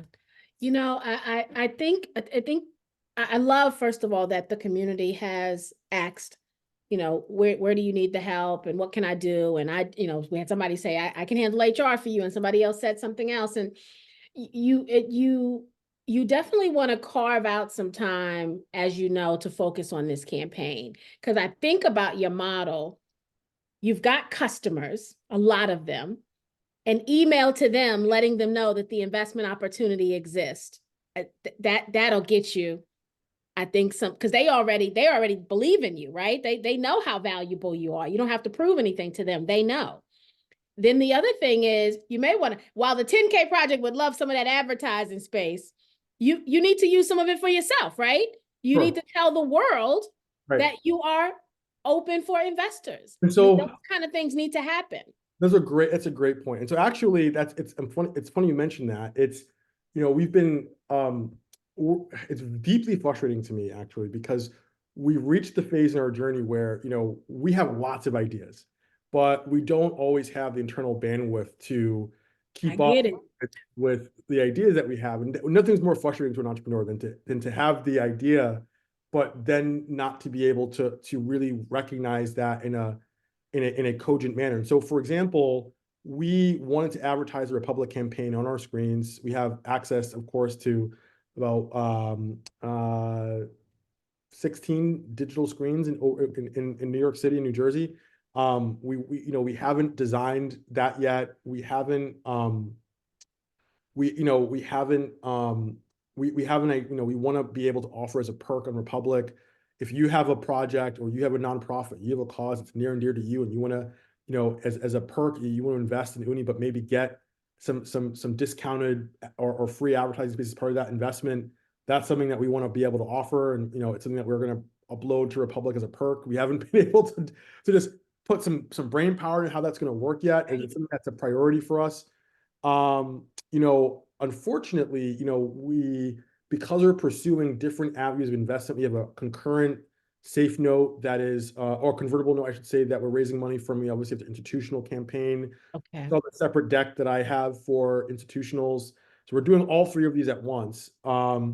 You know, and by we, I mean, I'm me. You know, it's been a challenge, for us to really, to really dedicate all the campaign time that we want to on this particular opportunity. I will say to the group that if folks know of high net worth individuals and institutions that are looking to invest, we would love to be connected with those. There are a lot of folks and funds who are looking to impact on the impact side and also on the diverse founder side that we would love to speak to.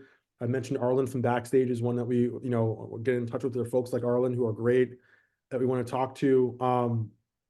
But yeah, I mean, we definitely, it's something that we're going to be dedicating a lot of time to over the next, certainly next month. But we take, you know, definitely want to invest in campaign heavily. It just, you know, it's something that we got to put our rally caps on.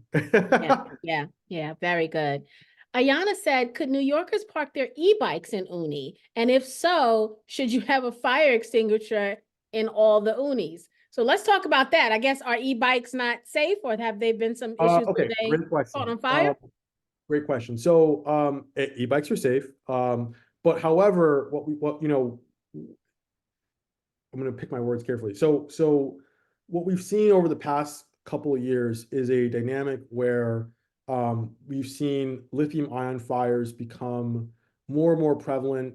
New York has been the canary in the coal mine in many ways. That's because we have 65,000 plus delivery workers who are power users, and they rely on e-bikes and e-scooters and regular bikes, but mostly e-bikes and e-scooters to get around. And for perspective, those 65,000 workers, you know, they're putting more miles on their bike in one day than most of us are putting on in 2 weeks, right? And so, you know, for them, this is not all the fires, but it's the majority of the causality, you know. But again, this is a canary in the coal mine issue. They have a need for multiple batteries. And what will end up happening, unfortunately, is because there's no ecosystem. This is part of the reason why this mobile marketplace is so important. There's no way for these delivery workers, and for folks who have e-bikes in general, to often get spares and replacements that are of high quality and are affordable. And so people will turn to the black market, and they will end up getting chargers and black market batteries that are shoddily built and generally not of high quality, or they will have batteries that are of high quality, but because they are using them so much, you know, bikes are not cars. You know, a car battery is enclosed, it's protected. A bike is out there, it's in the rain, it's in the snow. You see, if you're from New York, you see the bikes turned over, they're banged together. So having a battery that is high performing, you know, last year may not mean that it's high performing this year. And then you go and you charge them with the makeshift chargers. And remember, our biggest partners is the LDU. And so we actually work fairly closely with the city's delivery workers union. They're actually one of our customers for our charging solution, our biggest customer actually. And so you will see that delivery workers are literally turning to tinfoil and makeshift chargers, and they're charging 5 or 6 batteries in one go each night. And so some of these fires are taking place because you might look at one building and you have 100 batteries being charged in that building, you know, in 10 apartments. And it just takes one. And when a lithium ion fire starts, folks may not realize this, but it is not a regular fire. So it takes sometimes 4 or 5 fire trucks to put out. Water does not extinguish a lithium ion fire. It's why, for those of you who were, you know, remember 2013, you got on a plane, they were like, give us your Galaxy phones because we cannot have a fire on this plane because you're not going to put out that fire, right? You know, it is going to be a worst case scenario. So there are 2 things. One is this is largely a charging problem. So in our stations where we are not charging, we actually turned off the chargers at one of our stations just to accommodate this. we're not particularly worried about spontaneous, bikes are not just exploding spontaneously. Their batteries are catching fire, or bikes that are actively charging are catching fire. We have outdoor stations, particularly at our docks that look like city bike racks that charge bikes, but they're doing it so outdoors. We have a charging cabinet that we've designed called Oonee Power. I will post the link into the chat. You saw in our deck very briefly. I'm going to put the link in the chat right now so people can see what I mean. That really we started development in 2022, but was our sort of our attempt or our effort to sort of completely rethink how charging would work. Okay, so we both did it. I see what happened. Okay, so I think the way that it'll work in the future is that we're going to have the Oonee Power, which is our sort of charging framework with multiple OEMs that we work with, Swabi, which is Germany and based, Modier, which is Chinese based, the LDU.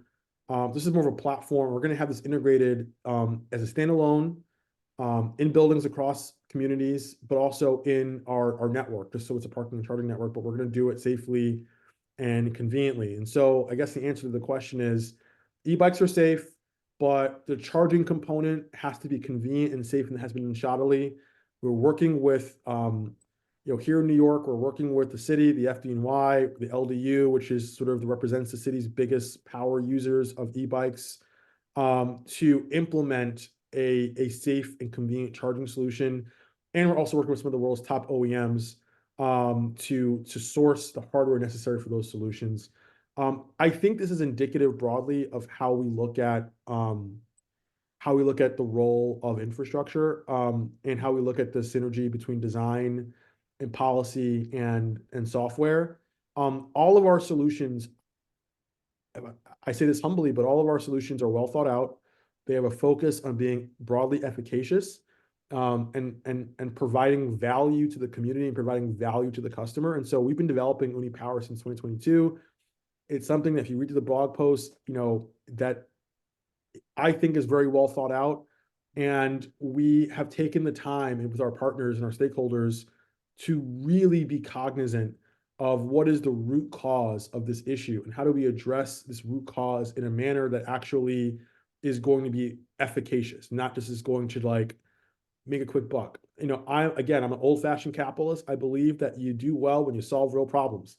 And so we're gonna do well on this. We're gonna solve the problem for real. And so we are going to right now, we have outdoor charging, but in the near future, we actually have our first prototype that's been delivered. It's in New Jersey right now in storage, but we're actually working with the FDNY to go through the regulatory process. Believe it or not, a lot of cities in America haven't thought through how to certify charging hardware as being safe. So we're actually have to do some fire testing to actually light our cabinets on fire in a testing lab. We're going through that process now. And we're looking forward to having, as part of our demo day, some really exciting announcements on where the first ones are going to be and how we are going to allow folks to franchise these, basically order them in their buildings, on an ongoing basis shortly thereafter. Wonderful. Lisa has a complimentary question to what you just talked about. She says, so given the battery and parts problem, have you thought about selling the reliable batteries and parts as another possible revenue source? Absolutely. So, okay, I'm going to go back to the Forbidden Deck again. So let me just share my screen. Okay. All right. So when we think about the marketplace, let's go to the marketplace. So our marketplace strategy, and now, this is not super proprietary. It's something that we're going to talk about in Republic. We think about how we're going to build value, tier 1, tier 2, tier 3, tier 4. Just a nice way of saying that we're going to start with engagement. We're going to provide users with an experience that builds on that, essentials, products, and ultimately experiences in community. And so we think about what that looks like.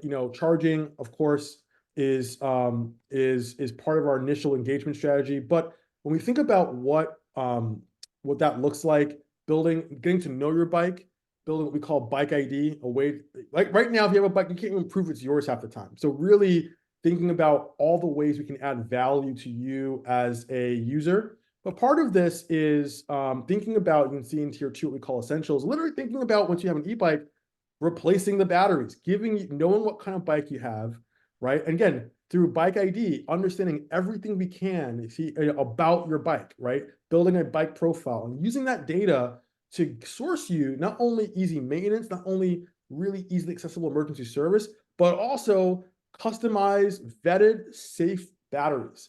That is so important, right? Like people need to be able to have access to batteries that are vetted, that are UL certified, and UL is a sort of questionable standard in many ways, but that are come from a reputable OEM.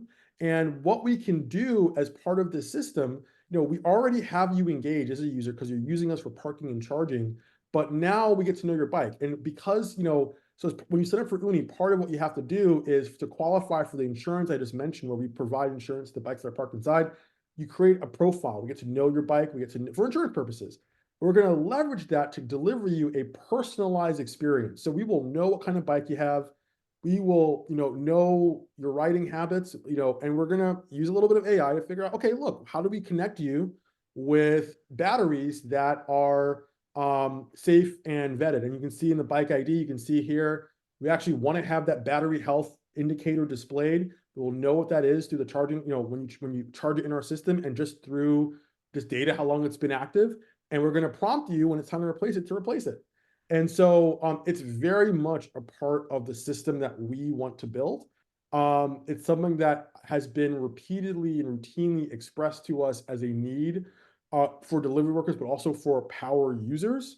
And something that I think is broadly just really needed. Now, just for those of you who are curious, since I've already given sort of away the goods, tier 2, really bundling this as a potential opportunity for a subscription program where you can kind of get all of this in one convenient bundle. Oonee Plus is the code name. Going on to tier 3, giving you ways to buy, lease, sell your bike, rent your bike, etc.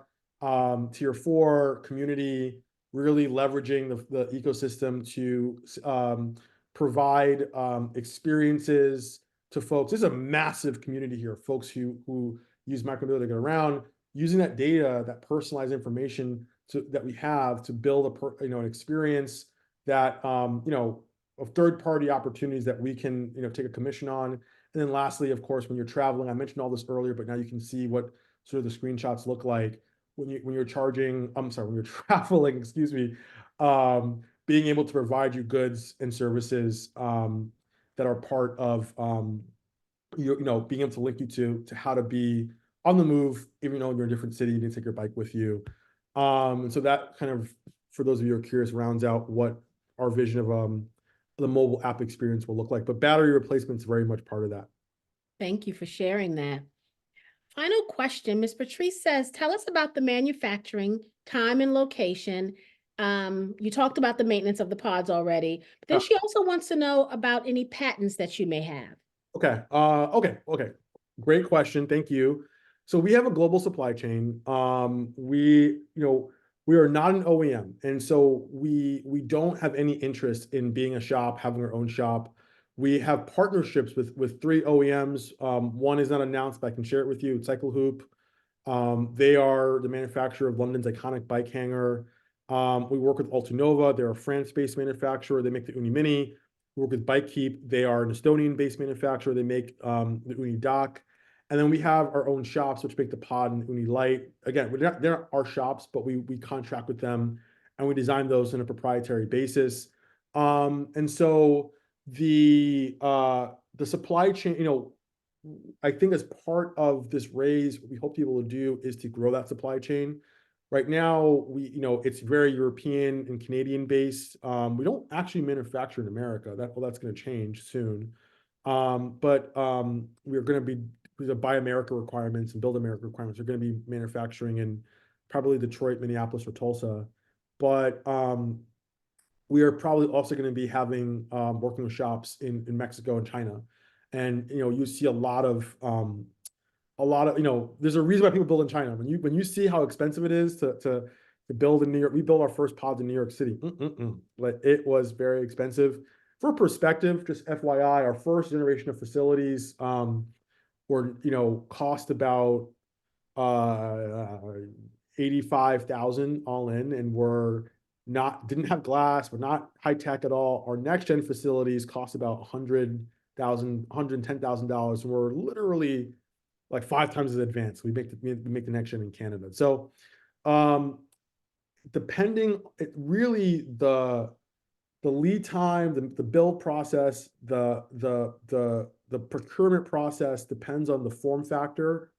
For example, for a bike heap rack, which is what we call Oonee dock, we're ordering them from Estonia directly, or sometimes they have them on storage here in the States. Going forward, as we grow, we're probably going to order some just to have in our we're going to buy a warehouse and just have a bunch of stuff in storage. We'll have them on on hand. You probably should do that, because when one gets hit by a car or something like that, you want to be able to replace it quickly. The larger facilities that we are much more involved in designing and building takes about 2 months, 2.5 months to go through, the process from start to finish. And then, depending on where you're shipping from, you put it on a truck. Our facilities become disassembled, so they come on like a box truck. They don't go on a flatbed. Takes about a week to ship down from Canada to New York, or from Canada to somewhere else. I think part of the work that we need to be able to do as part of the Series A is to really streamline the supply chain process and grow your supply chain. We brought on a part-time supply chain manager in Renee, who has really helped us get to the next level. But mature companies, we are not a mature company. A mature company would have literally dozens of suppliers across the globe, and we will be able to manage that process. So when one goes belly up, or when one is disrupted, you're able to quickly fill the void. And then the next question, I believe, was on patents. So we don't have patents. We had design patents, but let them lapse. There's really little value in design patents. The truth of the matter is that we are not the value that we provide is on the operation side, in the development side, and on the community side. By community, I mean user adoption on our platform. It does not make a huge difference. The underlying technology, let's say on the mobile side, for example, it does not make a huge difference in the business if it's patent pending or not. Obviously, we'd love to be patent pending, because it drives up value in the company, but we're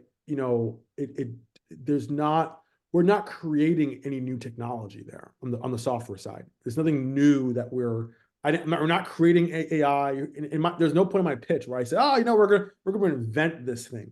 On the hardware side, there are things that are close to patent pending on the utility side. Utility patents, for those of you who don't know, are the holy grail. But you have to prove that what you've done is something that no one's ever done before. Right. And so when you look at our facilities, well, we have an electric door and a bike in a bike room, but we didn't invent the electric door, right? We have an assisted lift rack, but we bought that from a supplier in Europe. We have self-locking racks that we just got that from a supplier called Linka. They're in the US. We have taken a lot of different technologies and we've put them together in a design package that is novel and interesting and somewhat unique, but it's unique because of an aggregation. It's our own mixture, our own blend. The truth of the matter is that, let's say Uber came along and said, we want to build what you got. Ain't no patent. They're going to build it. There's no design patent that's going to stop Uber or JC2Co or Outfront Media from building a nice looking facility. So we didn't see a lot of value in maintaining those design patents. Where do we see value? We see value in winning contracts, and we see value in developing that software platform that allows for a rapid scale across the globe. We see value in acquiring users. Why? So the marketplace is not just important because it can monetize on that broad user audience. It's important because it's an iPhone strategy, right? When you think about your iPhone, what prevents, McGillicuddy and Co. From coming along and building their own iPhone clone, right? Why don't we switch to McGillicuddy's iPhone? Because they can't replace iOS. You have your iPhone, but we all know, for those of you who have iPhones, iPhones are not just iPhones. They come with iOS. You get that blue messaging thing that you want, right? And so for us, the way that we build proprietary value is in building community. And that means that we have to get people on our platform using, customers and Oonee IQ, and then the marketplace on our mobile app. And when we go to a city, let's say there's a second, third, fourth mover, they say, we can build nice looking bike parking infrastructure and charging infrastructure too. We don't need an Oonee. And let's say they have like 8 times the money that we do. We will be able to compete because while they can invent a nice looking hardware package, they're not going to be able to reacquire rapidly the millions of users that we have in our platform. They're not going to be able to take the customers that we have with IQ and to say, okay, we're gonna transition you down onto our platform. So when you look at why Airbnb does not have, there's not Uber has a Lyft, they're commoditized. Why doesn't Airbnb have, an Airbnb too? It's because that people are invested on that platform. And, people have tried, the hotels have tried. It's once people are invested on a platform, there's a network effect. And there's a lot of coalition or consolidation around that platform. We've seen this in social media. It's also true on the technology side. And so that's where we see proprietary value being driven. And it was very intentional on our part to shift from a design patent strategy, and this was early on to 2018, to contracts, building an audience that's deeply engaged, and providing what we call cradle to grave value for the customer. So owning that customer from the initial planning phase to the ongoing management phase, and holding on to them and saying, okay, you're familiar with our system. That's how we're going to drive someone to buy us instead of to compete with us. Very, very good. Thank you for that. Okay, I think the final question I've got 2 questions. Okay. My final question is exit strategy. Okay. And so look, I actually, this is a great question. I just kind of alluded to it just now. We got to be very careful about talking about this because, I think when people hear you and you're trying to get out of the business, on one hand. No, I think, look, I think there are 3 tiers on the exit, honestly. I think there's, and it goes hand in hand with how we prove the different assumptions of the business. We early in the pitch, you saw advertising, you saw hardware, and then you saw the marketplace. And each of those has a sort of exit associated with it. And I also want to preface my comments by saying you never really know, right? There are PE groups that come together. There are sort of consolidations of different companies that buy companies all the time. You never really can predict what's going to happen. And so we can speculate about exit, but my personal belief is you build value as much as you can, and the exit kind of comes. That being said, it's an important question, so let me just share my thoughts on it. At minimum, it's an acquisition by an advertising conglomerate. So we do a lot of work with Outfront. We've done work with, Outfront's our biggest sort of Fortune 500 partner. We have partnered with them in a number of projects, and by that I mean when they approach a city, or a trans agency for an RFP, we will often be a part of their proposal, and we create value for a Fortune 500. And you might say, hey, you got a contract with this city or a contract with that city. At some point, at minimum, you might see a scenario where a Fortune 500 advertising conglomerate, JC2Co, Outfront, Intersection are the 3 of the biggest ones. There are smaller ones like Lamar and Vector, not quite at that Fortune 100 status, but maybe in the Fortune 500. They might say, look, we are willing to pay up to $100 million to acquire you because we think this is going to make us broadly more competitive. as a street furniture vendor, right? Mhm. I think the cap on that, the reason why the cap on that kind of scenario is about 100 million. I don't think, we're going to see an exit beyond that in that kind of framework. On the hardware side, I could see once you get that going, you could see interest from, companies like Amazon, where, we've already worked with Amazon on proposals. That's public knowledge, so I can say that publicly. I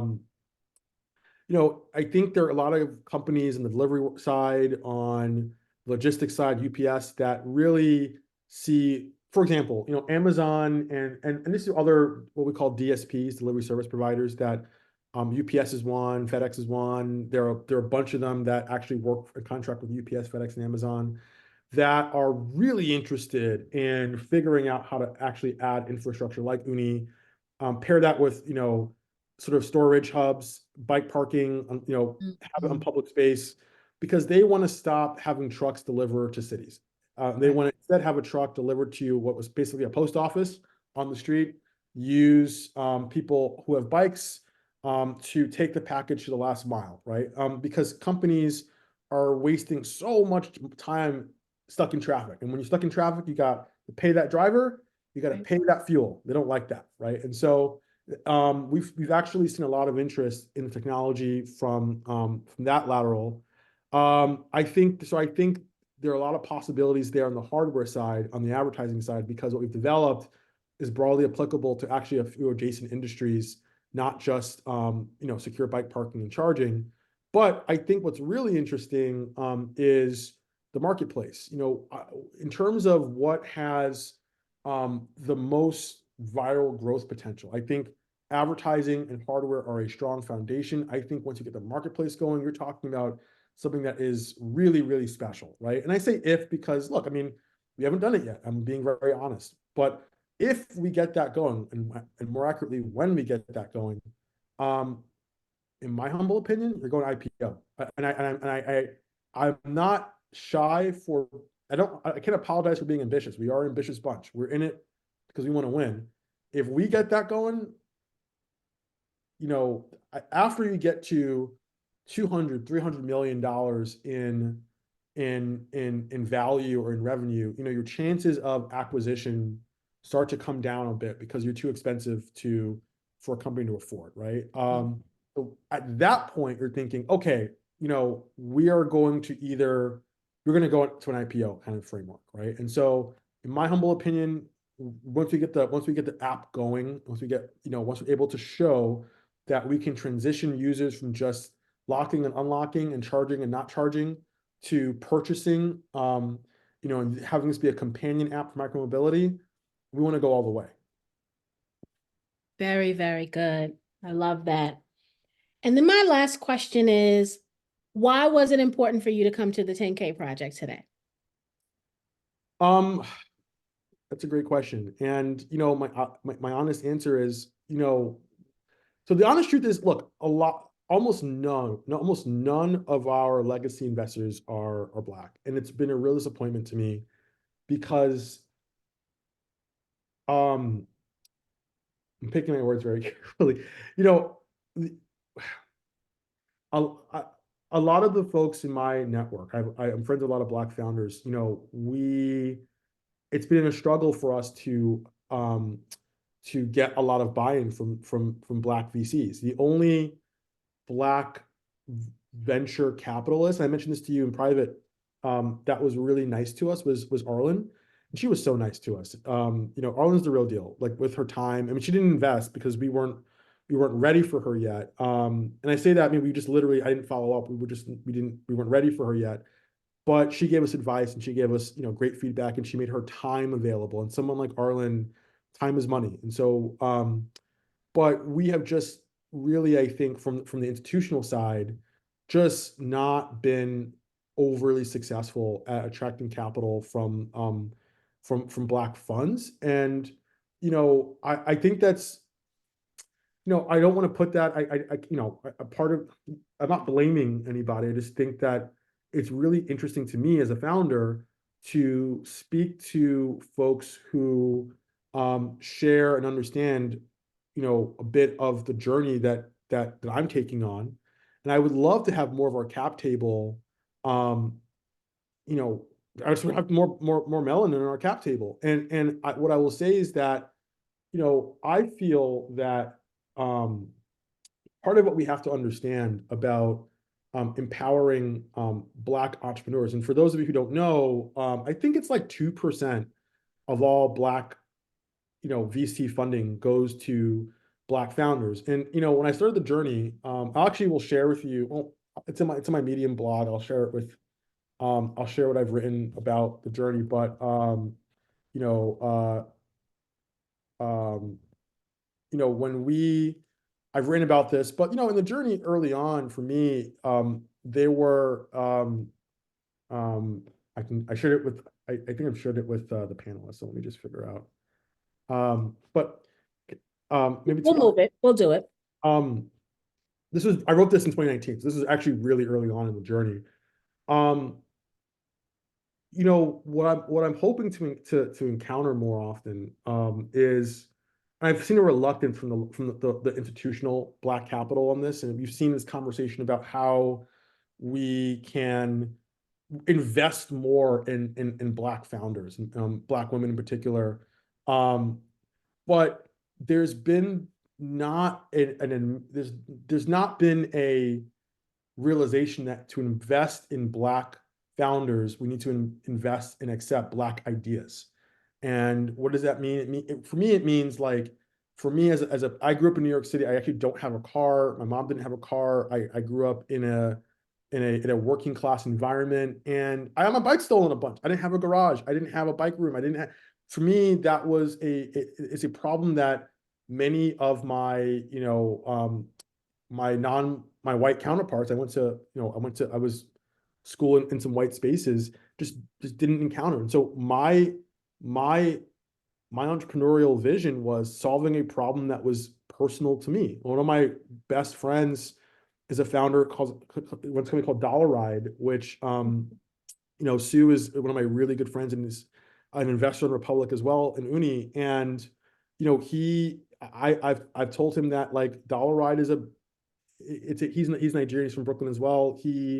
A lot of people who are not from Brooklyn, or from New York City, who didn't grow up here, don't really understand. They look at dollar vans as a nuisance, and he saw an opportunity, right? And you should check out his company. Sue is great. It's a Black idea. It's born out of the Black experience. And so I guess, what I was hoping for is to find folks who understand me in a different wavelength, who understand the journey that I've been on, who understand what it means to be a Black entrepreneur, means to be an entrepreneur that doesn't come from family wealth, but also understands how we're looking at this as a way to solve a problem that affects predominantly working class folk in cities and people that look like me, right? Like, in doing this work, one of my biggest disappointments was early on, and even today, running into advocates. And here in New York, a lot of our advocates are actually people who are affluent and who tend to be white. They didn't see secure bike parking as a problem, and they still tend to underappreciate it as a problem. Look at the data. The people who are most likely, this is maybe I'll find it for you. I like to cite my sources. Um, uh,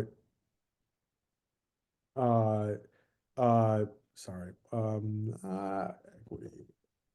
The League of American Cyclists started, really had this great report that noted that the folks who were most likely to say that they would that secure parking would, I can't, all right, I'll send it to you later. I can't find it. I don't want to Okay, that's all right. but Black people and people who are brown were more likely, the most likely to say that access to secure parking would be transformative for their cycling experience and would lead them to bike more. And so, for me, as a Black New Yorker, That was broadly true in my experience. And I find that when I talk to other folks who are from my community, they get it right away. They're like, yeah, this is duh, and when I talk to sometimes folks who are not from the community or from a more affluent background, they're like, I probably back in my bike, I don't understand. And so for those reasons, I really want to share the gospel, both from my experience and both from the value proposition side, with folks who are, business minded, capital minded, and are in a place to want to support the ideas and the journey of Black entrepreneurs. And so this was a really, this was just a really interesting place to pitch and to present. Well, thank you very, very much for that. And while we were answering that question, looks like we got another question. Charles said, does Oonee have any Black colleges on their radar? In terms of expanding, or in terms of like hiring, or is it all of the? Yeah, Charles, do you mean in terms of having a shelter on a college campus?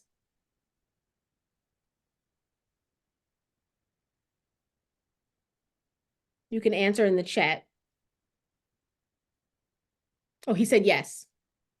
Well, okay, so we have, I can't say names, but the answer is we don't have any we don't have any HBCUs on our radar for expansion right now, simply because we don't have anyone on expansion right now. So we have a pipeline that really, right now, it's people email us and say they're interested. That's the majority of leads that we get from a small customer standpoint. We don't do any marketing, we don't do any outreach. And so, we're not, and it's unfortunate, we're just not in a position, so we don't have any personnel to go and to pitch to a Howard, or to, the right now, because we have, we do some community organizing, some of our target markets, we have done work in DC, and the most likely scenario in a market like that is we would be working with the community, more broadly, and by implication, we would end up working with the Howard. But what I would like to be able to have is to have someone on the staff to say, okay, as part of our outreach strategy, we're going to be working with the grassroots, and we're going to be pitching HBCUs, ideally together, because when you go to conferences, we have no conference budget. We never go to conferences. So you go to conferences, you say, okay, can we be in a space where HBCUs are, where Black real estate developers are, and can we set up shop and can we pitch, to them as a group? Right now, unfortunately, we don't have the resources to do that. This is why we're raising now, because we want to be able to develop that kind of coherent growth strategy. Our growth right now is all incidental, which I see as remarkable, because typically in the space, you have to really spend a lot of time in outreach selling your product. We don't spend any time selling the product.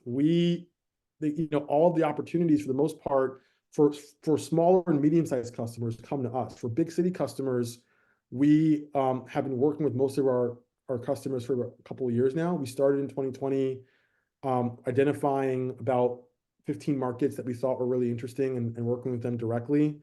And we're very open and honest with our target cities about, hiring, local hiring, and working with communities of color, and particularly figuring out ways to onboard, to do outreach in communities of color. And I want to highlight two examples of this and why it's essential to our DNA. When we started the journey, a lot of our early investors, and a lot of investors to this day will say to me, Shabazz, you should charge a big fee because people are getting the service. And you may have heard in the video, we provide the service for free. So it was important to me, as a Black founder, that we design a framework for operating that aligned with both the policy, but also our values. And so intentionally, early on, we said, look, like, we are going to think about this in a 3D manner. And what we realized, and it was by design, but it was also what something that was validated as we kind of advanced further along the path was our customer was the community. By the community, I mean the city, I mean the agency, I mean the community writ large, right? Because a city is driven by lots of communities, right? And so your customer is the community at large. You know, we are occupying public space. We are in a position where we are justifying value to the communities. Earlier, we were asked about what we do when a station is full. And I said, well, that's kind of a good problem to have because we're validating why this is an important service, particularly in the context of folks who may have been non-believers to start. Well, when in our customer surveys, I'm sorry, in our user surveys, excuse me, we start charging $5 to stay. Our Black and brown users go from, right now we are about 45% Black and brown. We're about, I think, 20% Asian. We're total 65% non-white, but we're about 15 to 20% Asian. We go from 40% to like 15%. And $5 is any sort of payment is a barrier to a lot of folks. And that's a problem. And I think the team that we have with our backgrounds recognize it would be a problem because immediately, not only would you lose the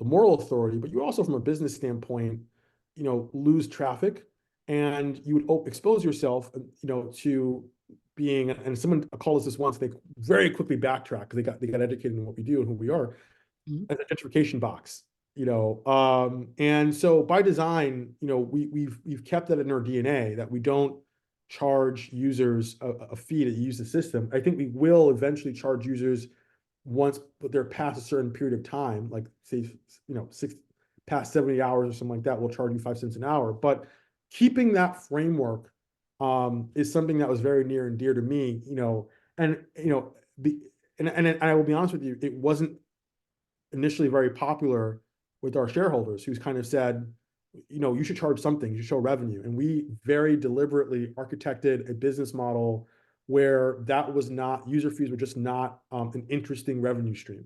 Part of that is because, I'm a policy guy and I'm like, that's just not going to work. Bikes aren't cars, but also part of that is I don't think that's going to work in the context of what the priorities of a target community are. You'll see that our newest stations, I'll just highlight this to you as well. Just, I know I'm giving a long answer, but this is very near and dear to my heart. So in our Jersey City stations, in fact, you can, it's in our annual report, and I think you've seen it, Tawana, but I will share it in our Jersey City stations. For those of you who I mentioned earlier that Jersey City was part of our, I shared it to Tawana, if you could share it to the group, I would appreciate it. But I thank you. So what we look to do is we look to infuse our community work, in every layer of our operation. And so part of this was we look to align our values in a way that makes sense for the business, because I believe that good products, good business can align with what's morally right. We don't have to choose, but we have to work at it. It's not always going to be the easy answer. Innovation isn't taking low-hanging fruit. Innovation is doing the work to make all these things align. And so in our stations, we started to infuse our facilities with public art. The most recent example of this was in Jersey City. We have a photographer. His name is Duquan Sweeney. He's on Instagram. Duquan Sweeney, I believe is his name. I'm sorry, I meant his handle. I'll share his handle right now, so you guys can see a bit about his background. He's also a friend of mine. we have him as a featured artist on our facilities, and his artwork, he's a photographer, as you see in the on his page. He focuses on the Black community experience in Jersey City. And what we were able to do by taking his artwork, working with him to optimize it on the side of our larger facilities and then on the screens of our smaller facilities, is we were able to have connectivity broadly with the community. We actually were able to engage folks that weren't traditionally excited about cycling or micromobility. And we were able to really give opportunities to non-traditional artists. And that program has been a part of our DNA for the past couple of years. We work with another artist named Natterson St. Pierre from Haiti.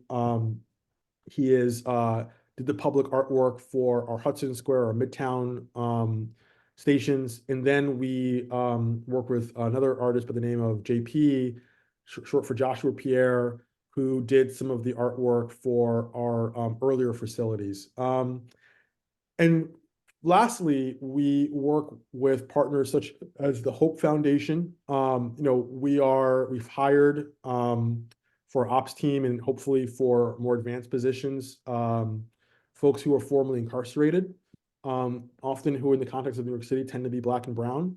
And we've hired them for roles in the company. And because it's a small team, we don't just kind of hire and forget about it. We take on the mentorship role eagerly, and we're with them through the ups and the downs. Sometimes there's some downs. We had one person who was reincarcerated or recidivated during, and we kept that relationship. So I know this wasn't the question, but when we talk about but I think broadly speaking, folks were maybe inquiring about how we integrate Blackness in our daily operations. And the answer is we do it at every level. We do it on the business side in context of how we design the actual product and how we think about inclusivity. We do it when we think about how we can integrate Black and brown and non-traditional and underrepresented artists and placemakers into the experience of our facilities and into the synergy and connectivity into the communities that host the infrastructure. And we do it, we think about the composition of our team, being aware of the fact that, as an entrepreneur, even though I'm not a wealthy person, I do acknowledge, my privilege as someone who is able to move capital.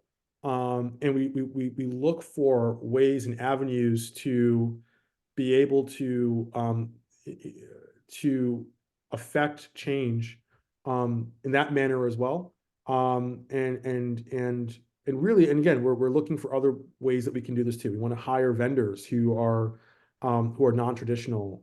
We are a little bit, we're not where we want to be on that side, but it's something that I believe is not something you just kind of check a box on.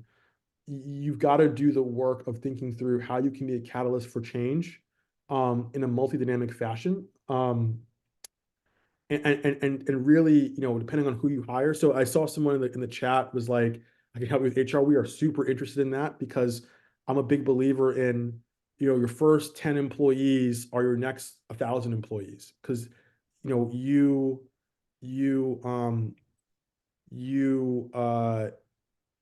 lot of the hiring you do is because of the networks that you already have. And if you hire 10 people that are not mindful of the importance of diversity, then it's really hard to change that culture.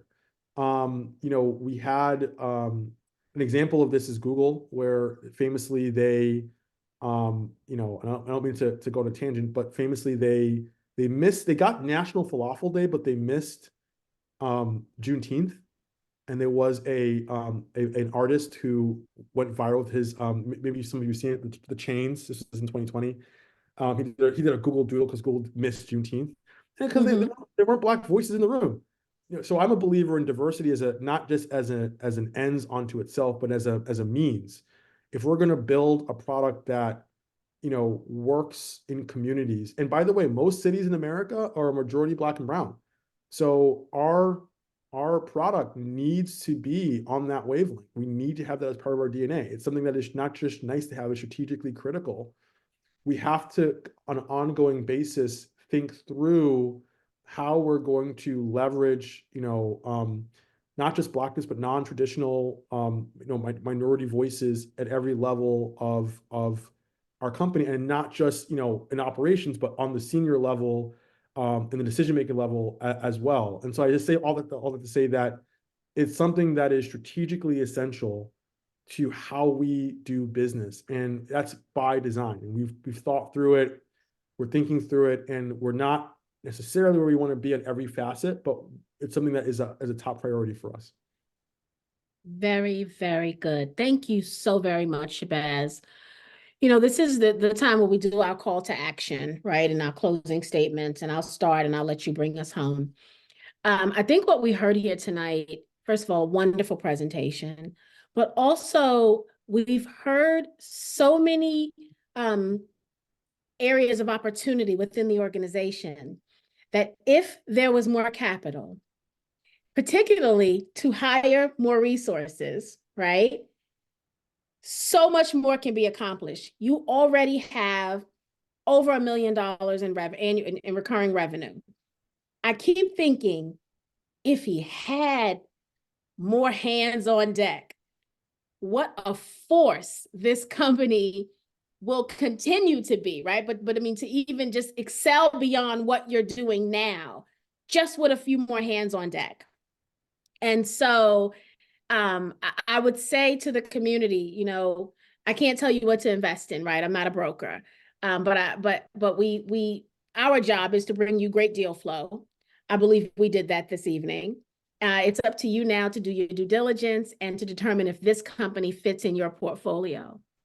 I will say that it's rare that you hear a presentation and you immediately kind of see what the capital can do if it was realized. A lot of times the what we're going to do with the capital is, a lot more complex. This is simple to me, right? We're gonna get some more hands on deck. We're gonna go out there and look for business, right? Something we're not doing right now. We're going to implement some additional changes that immediately help us realize more revenue. Like for me, this one is clear. And so thank you for setting it up in a very clear, concise way that we understand what the mission here is and what the organization needs. And so to the community, share the heck out of this campaign link. That's the first thing, right? Share the presentation, and consider adding this into your portfolio. All right, Shabazz, I'm going to turn it over to you to close us out for this evening. And thank you so very much for spending time with us this evening. This was a pleasure.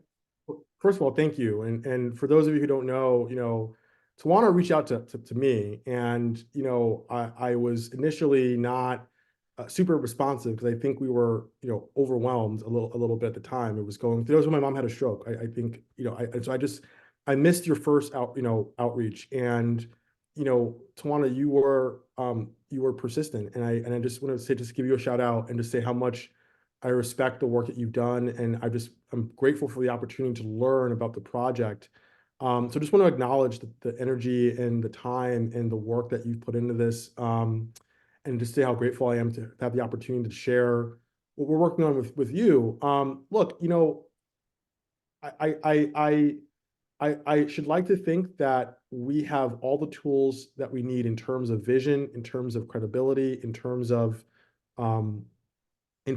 accomplishments to change the world. And as you said, I think that if we just, I wake up every day, if we just had more capital, we could take this work and we could scale it. And, to the extent that the group here is looking for an opportunity that has proven demonstrable ROI, that has a track record of delivering on our promises. And so I actually shared in the chat, a blog post I wrote 5 years ago about our journey. You can actually see the challenges we're up against, and you can see where we are now.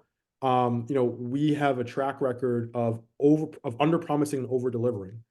And, looking at what we're saying now, hey, if we had 6 million, we could turn that into we can turn it into a $100 million company plus. I think it's an opportunity that, that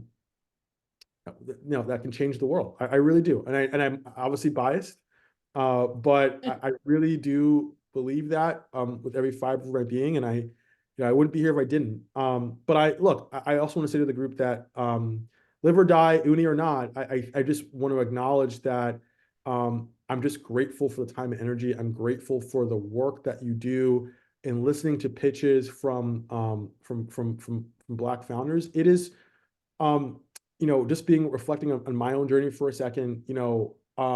We often talk about and celebrate, founders like Jeff Bezos. Jeff Bezos got, I'm sure he's a great founder, but got a chunk of money from his parents. I think it was like $300,000. Mark Zuckerberg, founder of Meta, when he started Facebook, he was cozy in the knowledge that if he left Harvard, he could always go back to Scarsdale, and live with his parents, right? And so having a network of folks who want to see Black ventures succeed, because Black people, just because of the socioeconomic reality of America, don't have that appetite for risk, because we don't have that same safety net.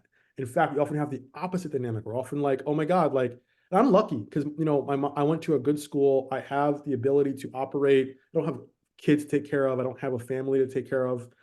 I have the ability to operate relatively consequence-free in terms of the risks I'm taking. But, I want to thank the community for supporting Black founders, because a lot of Black founders, looking at some of my peer network, the risks that they're taking, are often, in terms of relative risk, 10 times what better capitalized founders, who are from different backgrounds, more affluent backgrounds, are taking on. They got to work 10 times as hard, not twice as hard, 10 times as hard. And so, again, regardless of I hope you invest in Oonee. I really do. I hope that we can be a part of your portfolio, and I'm happy to continue the conversation offline for those of you who want to email me. But also wanted to thank you and appreciate you for, for supporting, Black and Brown founders, as part of your, portfolios, because it really is something that I know means the world to all of us. Very good. Thank you so very much, to the community. Thank you guys for showing out and showing up and hanging out. We went long tonight. That's what's up. I like when the conversation is so engaging that we go long. You're getting all the hearts, Shabazz. So thank you so much to you guys for riding with us. You know how much I appreciate you all. You know how much I love you all. Thank you so much, Shabazz. You got this, brother. Thank you. You got this. It means a lot. You got this. Thank you so much. Peace and blessings. And we can't wait to hear more about the success of Oonee. Thank you. Have a good night, everybody. Good night, everyone.